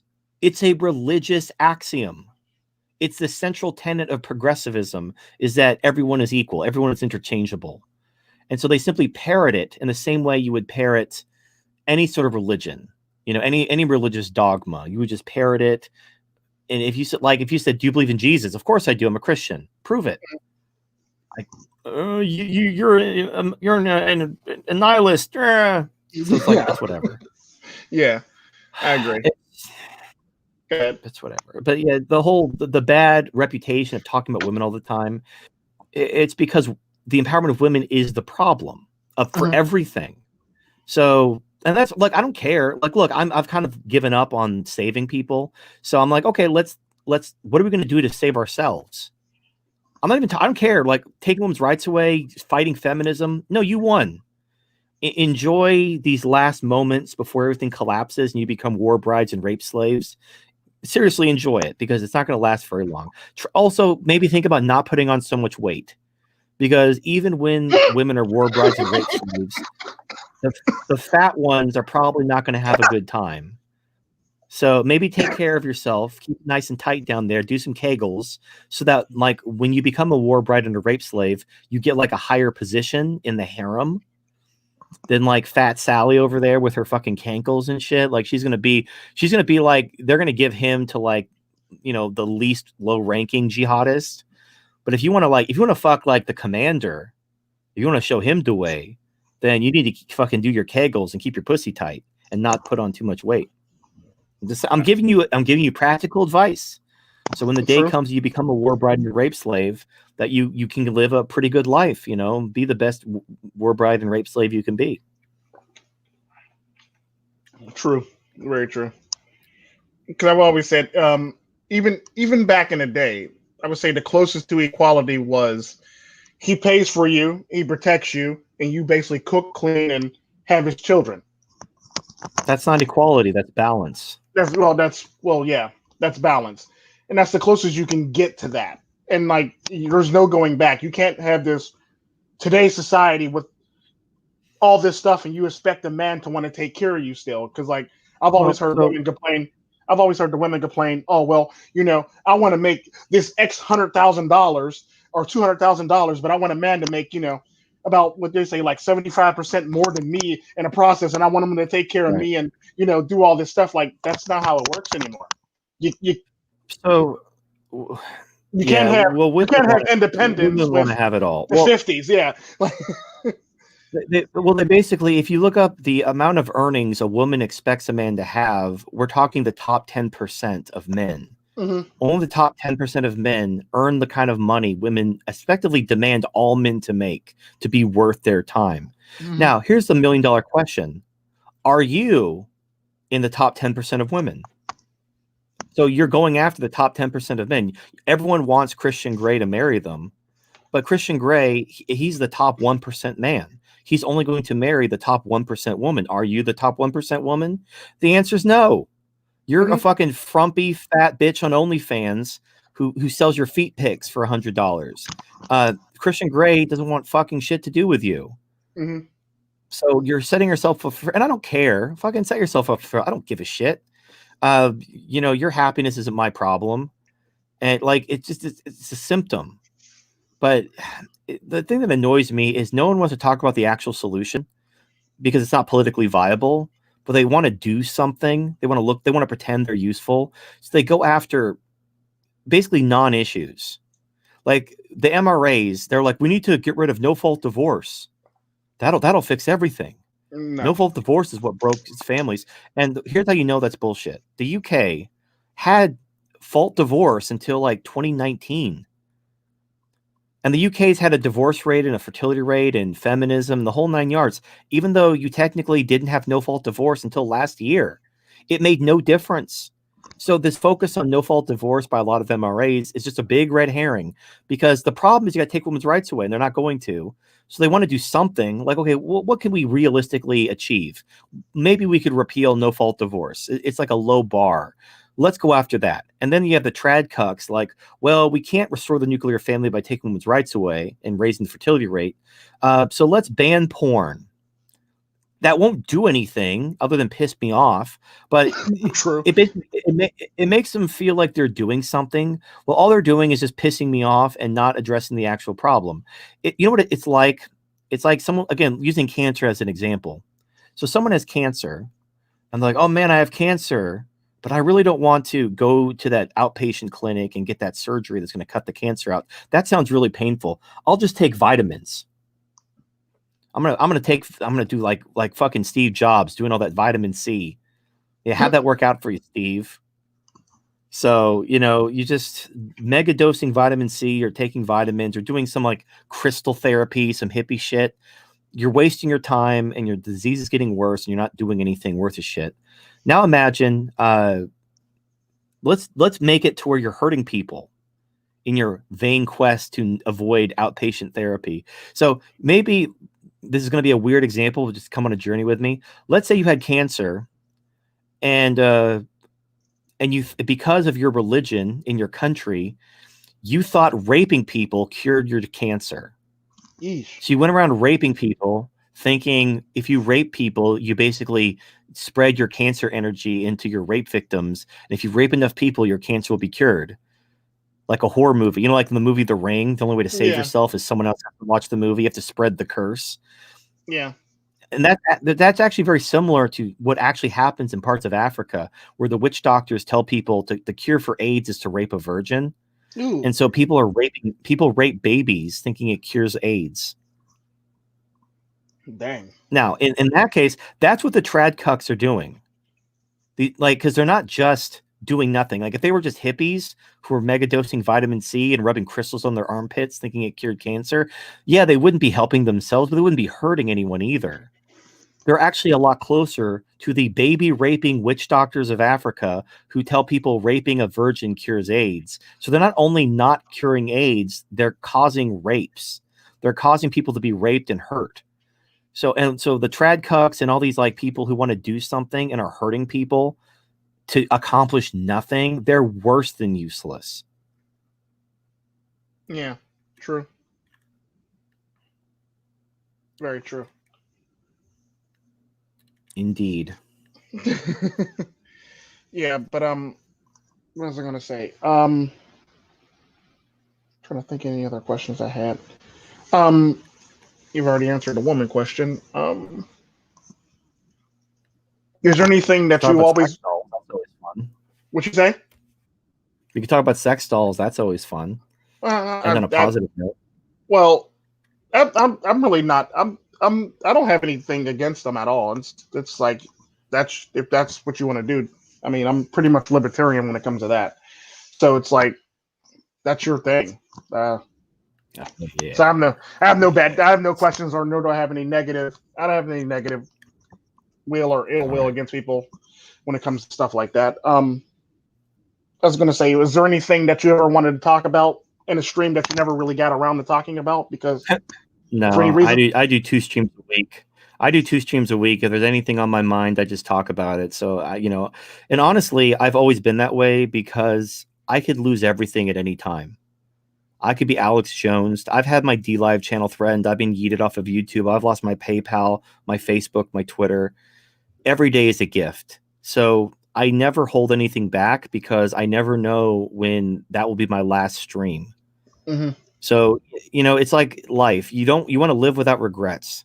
Definitely. You don't want to hold anything back, and then shit happens. You're like, oh fuck, I lost my channel. I really wanted to talk about this thing, but I was saving it, or I thought maybe it was too edgy, so I was gonna wait, and now I can never talk about it. And I really thought that would be helpful, and it's whatever. So I always talk about anything on my mind, just in case, because I never know if that will be my last stream. I could die tomorrow. I could lose my channel tomorrow. True. I could be doxxed. I could, there's so many things that could happen at any given day that it doesn't make sense to hold back. Yeah. So unfortunately, there's nothing on my mind that I've been waiting to talk about. Yeah. I kind of figured that because you're kind of I kind of figured that because you're basically like me. When it comes to stuff like that, I don't hold back on any of the things I talk about because I never know when it might be my last day on YouTube or it might be my last time on Earth or stuff like that. So I typically just say whatever's on my mind whenever it's on my mind, and I'll do like 1 or 2 videos a day if I got to, or 3 videos a day even if I have to. So I actually agree with you on that one 100%. And since we're going to go out on the positive, we could talk about the sex doll. Go ahead. Oh, I'm just sex dolls are awesome. Fucking, like, check it out. Like, condoms suck. Condoms suck. You don't have to wear a condom with a waifu. True. 10 out of 10. Like, have you seen Celestina's Instagram? No, I haven't updated in a long time. Oh, she's over here. I'm gonna send you a link. Send you a link. Send it in Discord. There's the link. Or you put it in private. Okay. I put it in the StreamYard. So it's now, I haven't updated in a while. But just I've had Celestina for 3 years. She's a 10 out of 10. It's great. And also, it's not just the doll. They have AI programs. Like, I use one called Kajiwoto. I'm actually like the #1 creator on that platform. Like, you can write your own what are called data sets, which are basically you program the personality of your AI. So I'm like, my data sets are the most popular data sets on the site. So there is demand for AI waifus. So you have like your little AI program. You could chat with your waifu, say I love you, stuff like that. Get your little cute little messages in, and then you have a doll to for physical affection, and it really scratches the itch with no risk. We were talking earlier. Like, I understand you're in a relationship, and I wish you the best. Yeah. Obviously you're aware of the risks, and you obviously feel that the risks are worth it, and that's your life. You own your meat. You own your life. So. But if the risks ever become, if the equation changes and the risks ever outweigh the benefits, waifus basically do 80% of what a real woman does. You can get your physical and emotional needs met. Now they don't give hugs back yet. Like when the robotics come out, they'll give hugs back. They don't give hugs back, so they're very passive and they're useless around the house. I try to tell Celestina to like do the dishes, and she just looks at me. Yeah, trust me. If the risk ever gets greater than reward, I always call it my Samsonite game. Typically, what I say is I have Samsonite luggage with that woman's name on it. So whenever shit get out of hand, I slide it out the closet, tell her to pack her shit and keep it moving. That's basically the closest I got to that. That's that sounds good, but like there was a guy who he had a girlfriend. They dated for a couple years, and they never lived together, never had kids together, but they did go on vacation together, and they did go to each other's houses to have sex. So he'd go to her house. I heard about this. Yeah. And then when they broke up, she sued him for alimony, and the court agreed, saying that they had a meretricious relationship because they went on vacation together and had sex at each other's houses, which is like what boyfriends and girlfriends do. So now this is in Canada. According to the Canadian court, being a boyfriend and girlfriend is the same as being married. Really? Just if the court, well, what else do you call it? They didn't live together. Well, yeah. They had no children together. They fucked each other in each other's houses, and they went on vacation together, and that's it. And the court said you're married. What else do you call that? Yeah, now this year. The laws are only getting worse. Yeah, true. So I mean, your Samsonite game sounds cute, and again, I wish you the best. But when the laws come for you, and you wheel out your Samsonite luggage, like, oh, bitch, you can get the fuck out. You don't like it. She'll be like, I will get the fuck out, and I'll take all your shit with me because we're married according to the law. And you're gonna be like, oh fuck, I should have listened to TFM. And then I'm gonna come out in my little clown suit like that doctor at the hospital. I'm gonna throw fucking glitter at you, put on a fucking some music. Well, the thing when it comes to as far as assets are concerned, they're all in family's name. So me losing. Well, are they in trust, or are they? So if they're in your family's name and you don't own them at all, and they're like in a trust, you're safe. Yeah, but if that's typically how it works. If I'm getting married or if I'm in a serious relationship where it's over a long period of time, they typically go to in a family member's name, or they go into a trust, basically. So it's one of those things where, like, my grandmother has this quote: "We parts with nothing," because a while back in the family, apparently, a guy decided that he wanted to marry a woman, and they broke up, and she took a lot of the shit, basically. So from there on, my grandma developed this thing developed this saying where she says we parts with nothing in her family. So, and the sad part about that, this was the branch of the family that actually disowned us because my grandmother decided that she wanted to date a black person. So that branch of the family ended up losing everything, and we end up like climbing up the social ladder, while that portion of the family ended up falling to like obscurity. Because my grandma had this idea, because she learned from my granddad always had that in his family, but my grandma learned from her family members who screwed up that it's probably good that we should part with nothing. And they basically made it a rule ever since then, and they passed it down from generation to generation. So typically how it works is I don't own it if I'm in a long-term relationship. It belongs to my daughter, or belongs to an aunt or uncle, or somebody else who I trust, basically. And anytime I go on vacation, I didn't pay for the vacation. It was a gift from my aunt, or it was a gift from my grandma, or it was a gift from my cousin. So typically that's how that works. So in all technicality, I didn't pay for it. Somebody else paid for it for us. So that's awesome. That's a great system. I'm glad. Now the problem with that is that requires a lot of people to coordinate, and you have to have old money. So if you're a self-made man who, you don't have, so that's not a thing that most guys have access to, but that's great that you do. And actually that means like you probably are better off than most guys in your relationship, because you have that system in place. Your family's got your back, and nothing's in your name. Because realistically, when women can't collect the cash and prize, it's actually happened. There was an article in the UK, I want to say 2 or 3 years ago. So they started scaling back the awards when it came to alimony and child support, and divorce rates plummeted. When you didn't dangle cash and prizes in women's faces, they decided to work it out. When they weren't going to get paid to fucking divorce their husband and break their family up, they're like, you know what? Maybe it's worth working things out. It's like magical. It's like, if you just stop empowering women, everything gets better. Yeah, So, true. the fact that so your girlfriend, if she tries to leave you, she's not going to get the payday, Yeah, no, she's which not. is a good thing. That's a great thing. And this actually goes into something I've been talking about. The only reason why you have access to this leverage is because you have a family, a community, if you will, that basically understands the law and knows how to circumvent it. Yeah, Now, I've been advocating for this. People need to form communities or no-go zones where they preserve their culture, and they can effectively ignore the law if they have the numbers, and they can just use, like the Orthodox Jews. Halsey could tell you stories. The Orthodox Jews just know how to get around laws. Like, for example, similar to your scenario. So the Orthodox Jews are not down for feminism. So occasionally a feminist will come in and sue them.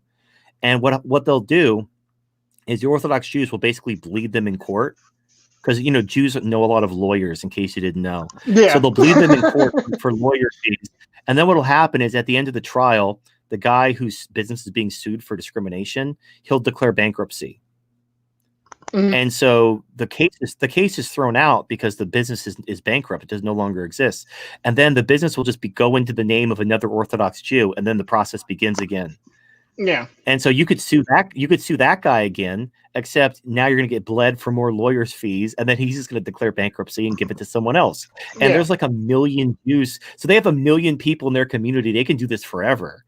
yeah, But you're going to go bankrupt from legal fees before they run out of Jews to hand their business to, and that's how they win. That's how they basically ignore the law. So the yeah, fact that you can pass whatever laws you want, and you can sue them as much as you want. They'll just bleed you dry and then declare bankruptcy and hand it over. Now, this takes an extreme amount of trust. yeah. Like, It because does. when you're but they have a community built on that trust. And if you have a community that trusts each other like that, you can literally ignore the government and just do whatever the fuck you want, and you are untouchable. Literally, yeah. Because I always talk about that, and I was So talking about that when it comes to my family. That we typically, it don't matter how long we're together. I start transferring assets with after about like, if I think it's going to be a long term thing, about 6 months in, I start transferring assets. Sometimes before that, depending on where I'm at or what's going on. So I start transferring that's awesome. assets over to like family members or daughters basically, and I keep it moving for all intents and purposes. So it's all the way down to like even the toddler owns the vehicles. So, so so it's like one of those things where it's like I'm getting rid of all the stuff. It's like everything must go while I'm dealing with Right. this woman basically. That's a great thing. It just the sad thing is, look at what you have to do in order to navigate the broken system we have. Yeah, And basically, you can only do that because you have this family, you have this community that has your back. And most people don't have that kind of trusting family system. And so it's a broken system. yeah, So it is what it it's sad. is. True, It is sad. very true. Well, do you have Was there anything anything else? else, or I no, pretty much man? ran out of I'm questions. You just answered chilling, like man. most of them while we were running through Yeah, the different examples. You pretty I much do killed them that. all. You killed all the questions. I had like 20. You ran through them. You basically Wow. literally killed them as you were going through while you were like trying to where you basically used the analogy of cancer and stuff like that. You pretty much just ran through all of them. So I only had but like I only was able to only ask you with like 4 or 5 of them because you done ran through the rest of them. Damn. Well, everything is largely interconnected. Yeah, true. So, you can't really talk about one without talking about all of them. And once you Very talk about true. all of them, like if like you're a smart guy and you realize the situation, which is why you transfer assets out. Hmm. So, you're playing the game smart. Now you have access to tools that other people don't have access to, and you're smartly utilizing them, which is great. I'm not disparaging it at all. Yeah. It's just, you're doing the right thing. You're understanding the rules and you're playing the game. So that's what MGTOW's all about. Yeah. It's about awakening men to the game that's being played, teaching them the rules. At that point, though, it's up to them. Maybe Yeah. they can get with their family and they can do what you're doing. Maybe they get a waifu. Maybe they move. Maybe they convert to Islam. I don't know. Whatever. Honestly, whatever floats their boat. Whatever system, whatever solution is in line with their values and the lifestyle they want to live, I support them. Actually, I got an invite from a Muslim in my DMs a couple days ago. He was inviting me to join his community, And he said, "Oh yeah, we take women's rights away all the time. You're welcome to join us." I said, You take women's rights away all the time. Nice. "Well, yeah, they like every day." So I told them I appreciate it, but I have no desire to convert to Islam. I mean, if it comes down to being killed and converting to Islam, sure, I'll pray to Mecca and fake it till I make it. But True story. absent certain death, I really don't want to join to Islam. Islam is not in line with my values. I believe in freedom. I value individualism, and Islam is not simpatico with freedom and individualism. The word Islam means submission. So, well, I'm all about taking women's rights away, and I give you the thumbs up. And in fact, I praise Islam for basically winning. It's taking over Europe softly and slowly because it doesn't empower women. So I'm not downing them. It clearly works. It's just not a society I want to live in. It's nothing personal. Yeah, nothing personal. Unless you, like you said, unless it involves like death or join, basically. And like, you know what? Because I remember, because I actually told a story about the woman that I'm dating now. She's actually the daughter of a dangerous man. Basically, it came down to like we broke up before because she kept buying me expensive stuff, and I don't like expensive stuff, and I'm a very plain person. So apparently, she decided that she wanted to roll up on me with 3 vehicles and a bunch of men with guns in it, and the guy told me to get in the car and open the door and happened to be her in the back seat. And it's like one of those things where she pulled out a gun and said, "Get in the car." And I go, you're not going to shoot me. You ain't drive all the way over here with all these people just to shoot me. And then like I eventually talked her down from the ledge. She goes, "Well, fine. I'm not going to shoot you. You're right. Get in the car. I'm about to throw you in the trunk." I go, "Well, I don't have to throw a nigga in the trunk then." And the rest is history. Jesus Christ. I don't care how good the pussy is. Like a fucking bitch pulls a gun on me, tells me to get in the car, like fucking Godfather. It's like, like here's the thing. Like this is some like words of wisdom. Never let them take you to the second location. They may shoot you, but if they shoot you there, they'll at least, the body, they'll find the body. Your family will have closure. If you let them take you to the second location, they'll never find the body. Yeah. But the sad part about that, I knew she wasn't going to shoot me, though. Yeah, true. Right. True. Well, you're right. But like, I'm talking in general. In general, when people point guns at you and tell you to get in the car, make them shoot you. Yeah, definitely. Because they're going, if you let them take you to the second location, they'll never find the body. So at that point, you're dead unless you have the ability to get away or defend yourself. But, at least if you die there, the case is closed. Your family gets closure. They're not like wondering if maybe you're out there somewhere. They were able to mourn you appropriately. But if you let them take you to the second location and bury you in the woods after feeding you to pigs or something, then your family's always like mourning for you, wondering if you're ever going to come back and if you're alive. Just for their sake, just fucking... get make your stand there. And it's like I agree with you 100%. It's like had that have been like my options, and I knew she would. The sad part about that, because like I've dealt with guns so often, I usually tell if a person is really going to do something or not.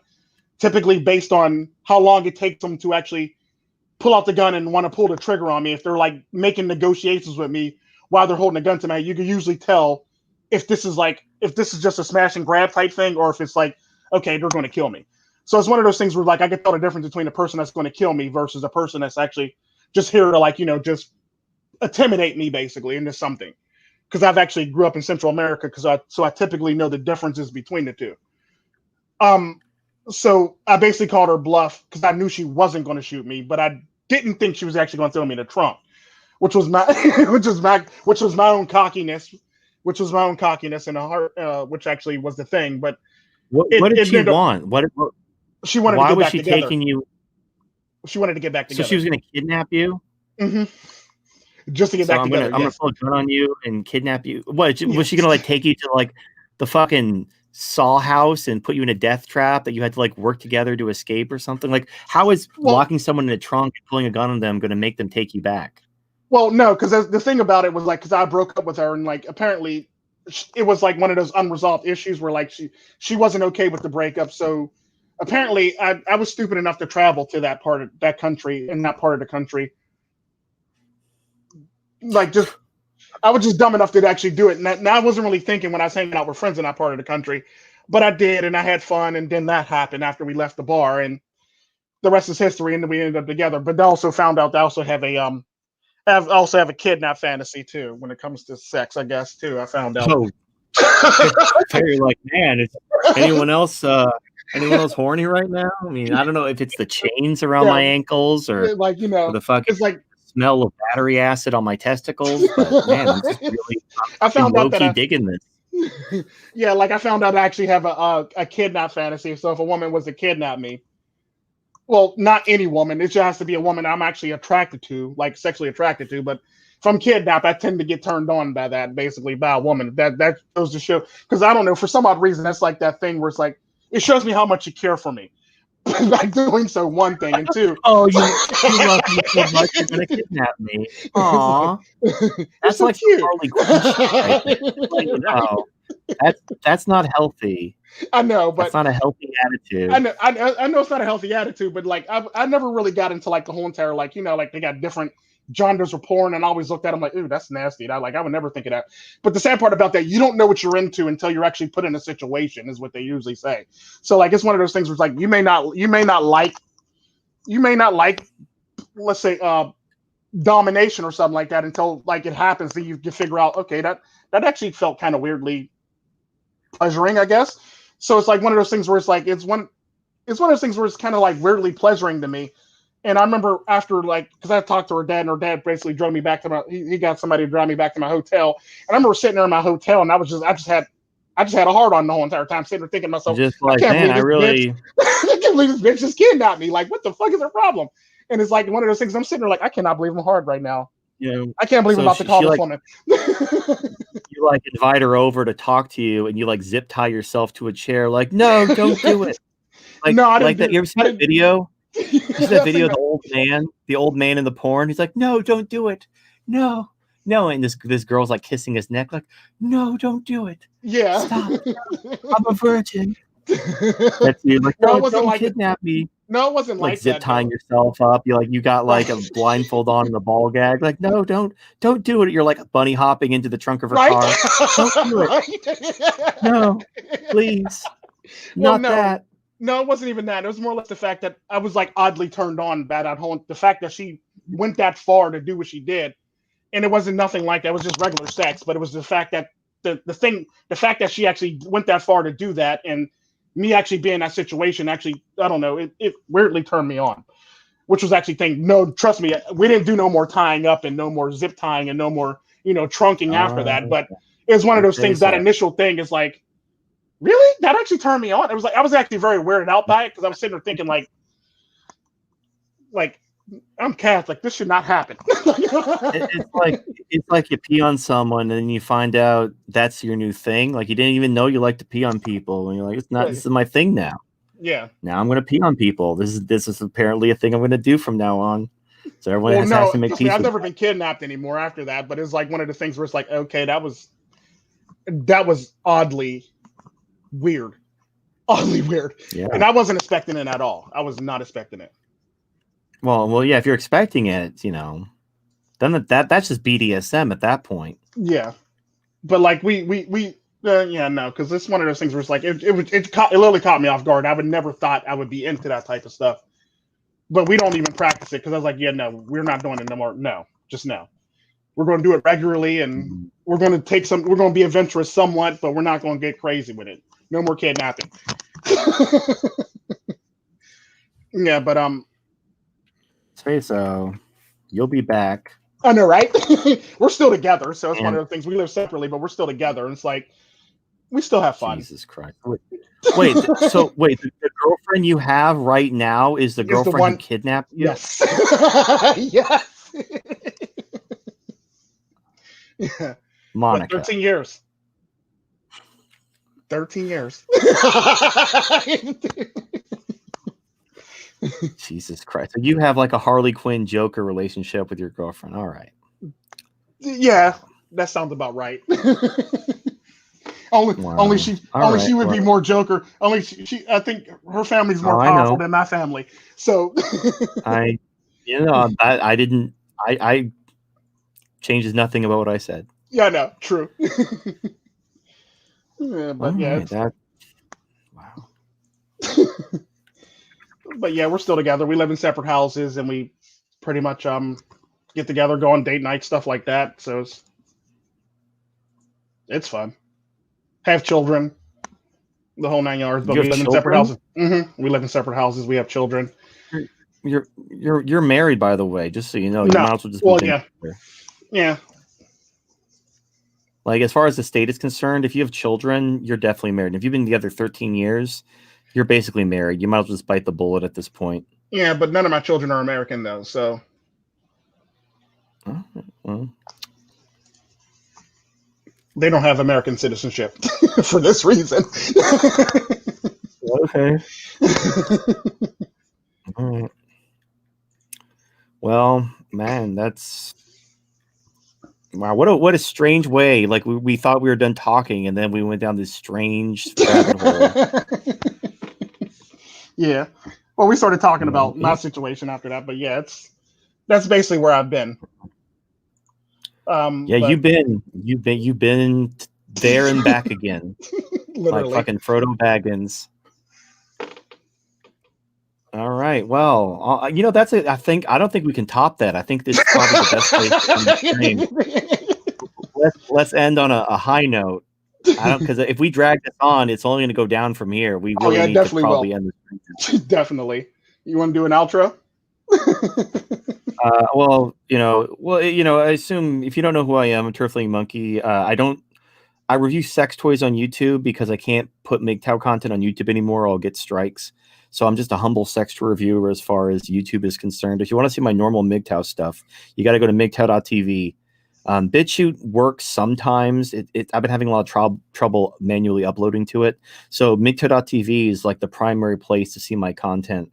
I got a new book coming out soon. It's going to be about like Taoism and more like philosophy. So if you like 13 Rules and Not Be a Fucking Cuck, this is going to be similar to that, but probably better. I'm actually really proud of how it's coming along. Also check out my other books, The Doll on My Balls, coming, the holidays are around the corner. So for a nice adult Christmas story, check out The Doll on My Balls, or you can get Sweet Corn and Ass. And other than that, that's it. Yeah, I always check you out on DLive when I actually catch you. I'm always over there checking you out on DLive. Yeah.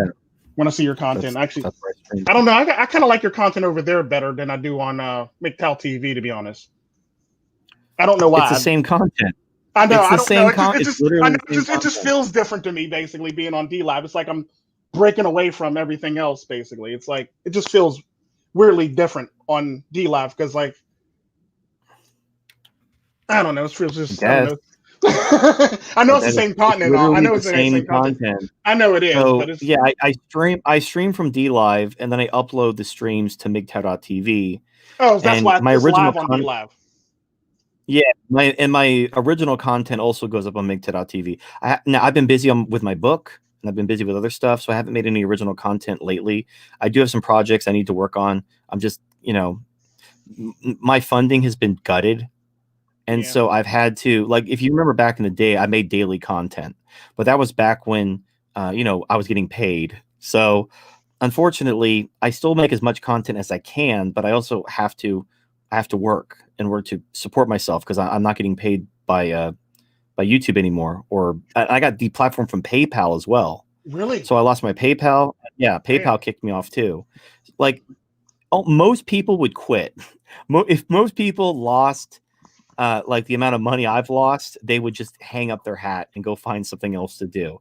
I'm trying to balance. I'm trying to basically work and earn while still doing content. I'm treading water. I'm doing okay. This isn't e-begging. It's fine. I'm fine. But I'm just letting people know. If you miss my daily content, if you miss like me doing more original videos, nothing would make me happier to go back to that.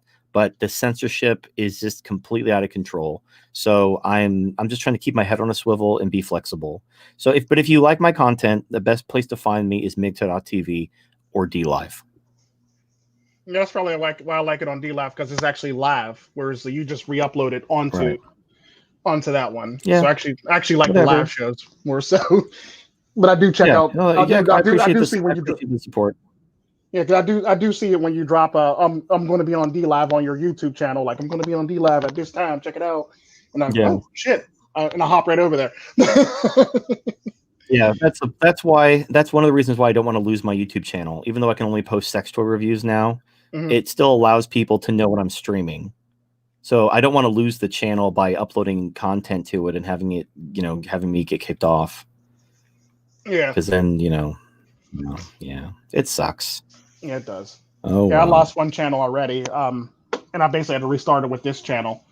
So I know how it feels. Like I haven't lost as much as you, but it's typically I do this for fun, and I do it because it needs to be done for all intents purposes. And yeah, Rippeel's well, life. Yeah, it's whatever. Like honestly, I'm not doing this for the money or the fame, but you have bills. So Yeah, if true. you're not getting paid to do A, you have to do more of B because you still have bills to pay. So it's True. not because I'm not trying to get famous or richer or anything. I It's know. just that if I can't make money on my content, I have to do something else to make money. But I still Very care. true. I still agree am with you making as much 100%. content as I can. So I don't be like, oh, TFM just trying to get rich. Like, believe me, I'm not. If I was doing this for money, I would not have gone down the road I did. Like I could True. be like Tim Pool. I could be out there riding the fence and being, not talking about controversial things. But I actually do care. I'm the doctor giving you the bad news, knowing you might sue me for rightly telling you have cancer, but I'm willing to risk it anyway because I'm trying to save your life. And you might hate me, but and you might tell me you may not listen to me, but someone, you at least that woman who died of cancer because she sued the doctor. Yeah, I know that was funny. I'm still laughing about that one to this day. Funny, but it's still think wrong. about from her perspective. Imagine her perspective. She has no one to blame but herself. Now she's still dead. Yeah, true. But she knows she fucked up. She should have listened to that doctor and she'd be alive today. So, it's not like I want to give you that opportunity. Maybe you make the same choice as that woman and sue me and get me deplatformed because I hurt your fees. Or maybe you listen to me and live. Wait, I don't know what you're going to do. For her feelings, really? In America? Well, I mean, I'm just saying, like, my deplatforming. I've been deplatformed. Gotcha. I've lost money because of hurt feelings. My point is, though, is risking hurting people's feelings, even if it hurts me, is worth it to save people. Because that doctor that tried to save that woman's life and lost his job, he probably saved a dozen people. It saved them time and money and helped them catch their cancer early instead of wasting their time on, we got to rule some things out. Maybe we'll just, hey, why don't you start the treatment now so you don't die? Yeah. And people are probably alive because of that doctor. And, even though he got sued by this fucking cunt over here and he got fired from this one hospital, he seems like not knowing anything about this guy. The kind of person who'd be willing to risk his job to save a life is the kind of person who isn't a doctor for the money. Mm-hmm. So those are the good doctors. Those are the good doctors, and unfortunately, a lot of times the good people are the ones who suffer, and that's okay. They kind of accept that that's a job, an occupational hazard, and I've accepted that. I'm going to have limited opportunities. I'm going to be having to balance my work and my content, and I'm willing to make that sacrifice. And I'll do this as long as I can, for as long as I can. It's gonna one day I'm going to get yeeted off the internet, and I've made peace with that. Yeah. And so you just got to live without fear and die without regrets. Definitely. Live life like it's your last day. All right. Okay. So that's all I got, man. Y'all be blessed and have a good one. Just spoil yourselves and treat yourselves like milk and spoil yourselves. Y'all have a good one. I'm blessed that I was able to have TFM on the show. Thank you very much again. For providing me with your time, basically. And thank everybody for coming and showing up. And I guess we're going to call it. Bye, niggas. Bye. That's it.